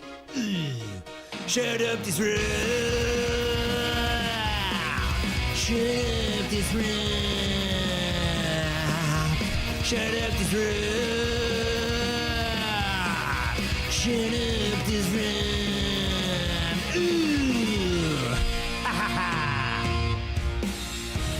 We back at the dream in a dodgy old strap. Got chaos in my trunk and a rat in my hat. The GPS in danger, but I proxy like a chef. It's bossy time, baby. That's a good death. Got chased by bulldogs, no bark, no bite. Told to touch some grass, but that's on Verden's side. Could have gone bot, but I followed my feeling. Guess what, baby? We're in Sweden. More than just some players, it's the retired legion. Say just a game, but it's more than a feeling. We're breaking the silence, volume increase. Shut up, shut up, shut up. It's time for Release Disrupt. We fight through the pain, cause we call that healing. From Solo Q to the northern region. They fight for the glory, the thrill, so just shut up, shut up, shut up. It's time for Release Disrupt. Ooh. Wait, you're not convinced yet? Okay, let me tell you why you need that ticket. Double time. Reddy's got a plan, but it's looking kinda sus. I'm toxic like sins, like ping as I run. We're from the north with the dodge fights. You might say our draft is weird. Hey, we won EMEA twice. Los out on this quick sneak on the run on the heights. We got Kramis cooking with a snipe, so precise. Belly be lurking in jungle, so sick in my thick as the hard game when he shows that puppy pick. Lucky the north snowstorm in July. Young cuz gets first blood, blink once and you die. Bring legends back, shares like a Marvel arc. Vision such a split, pushing and we call that art. I'm spitting like ass, got skill in my shots, critting harder than Jinx when she pops. So it says the IDLs are on a decline. Esports news only get views with us as a headline. More than just some players, it's the retired legion.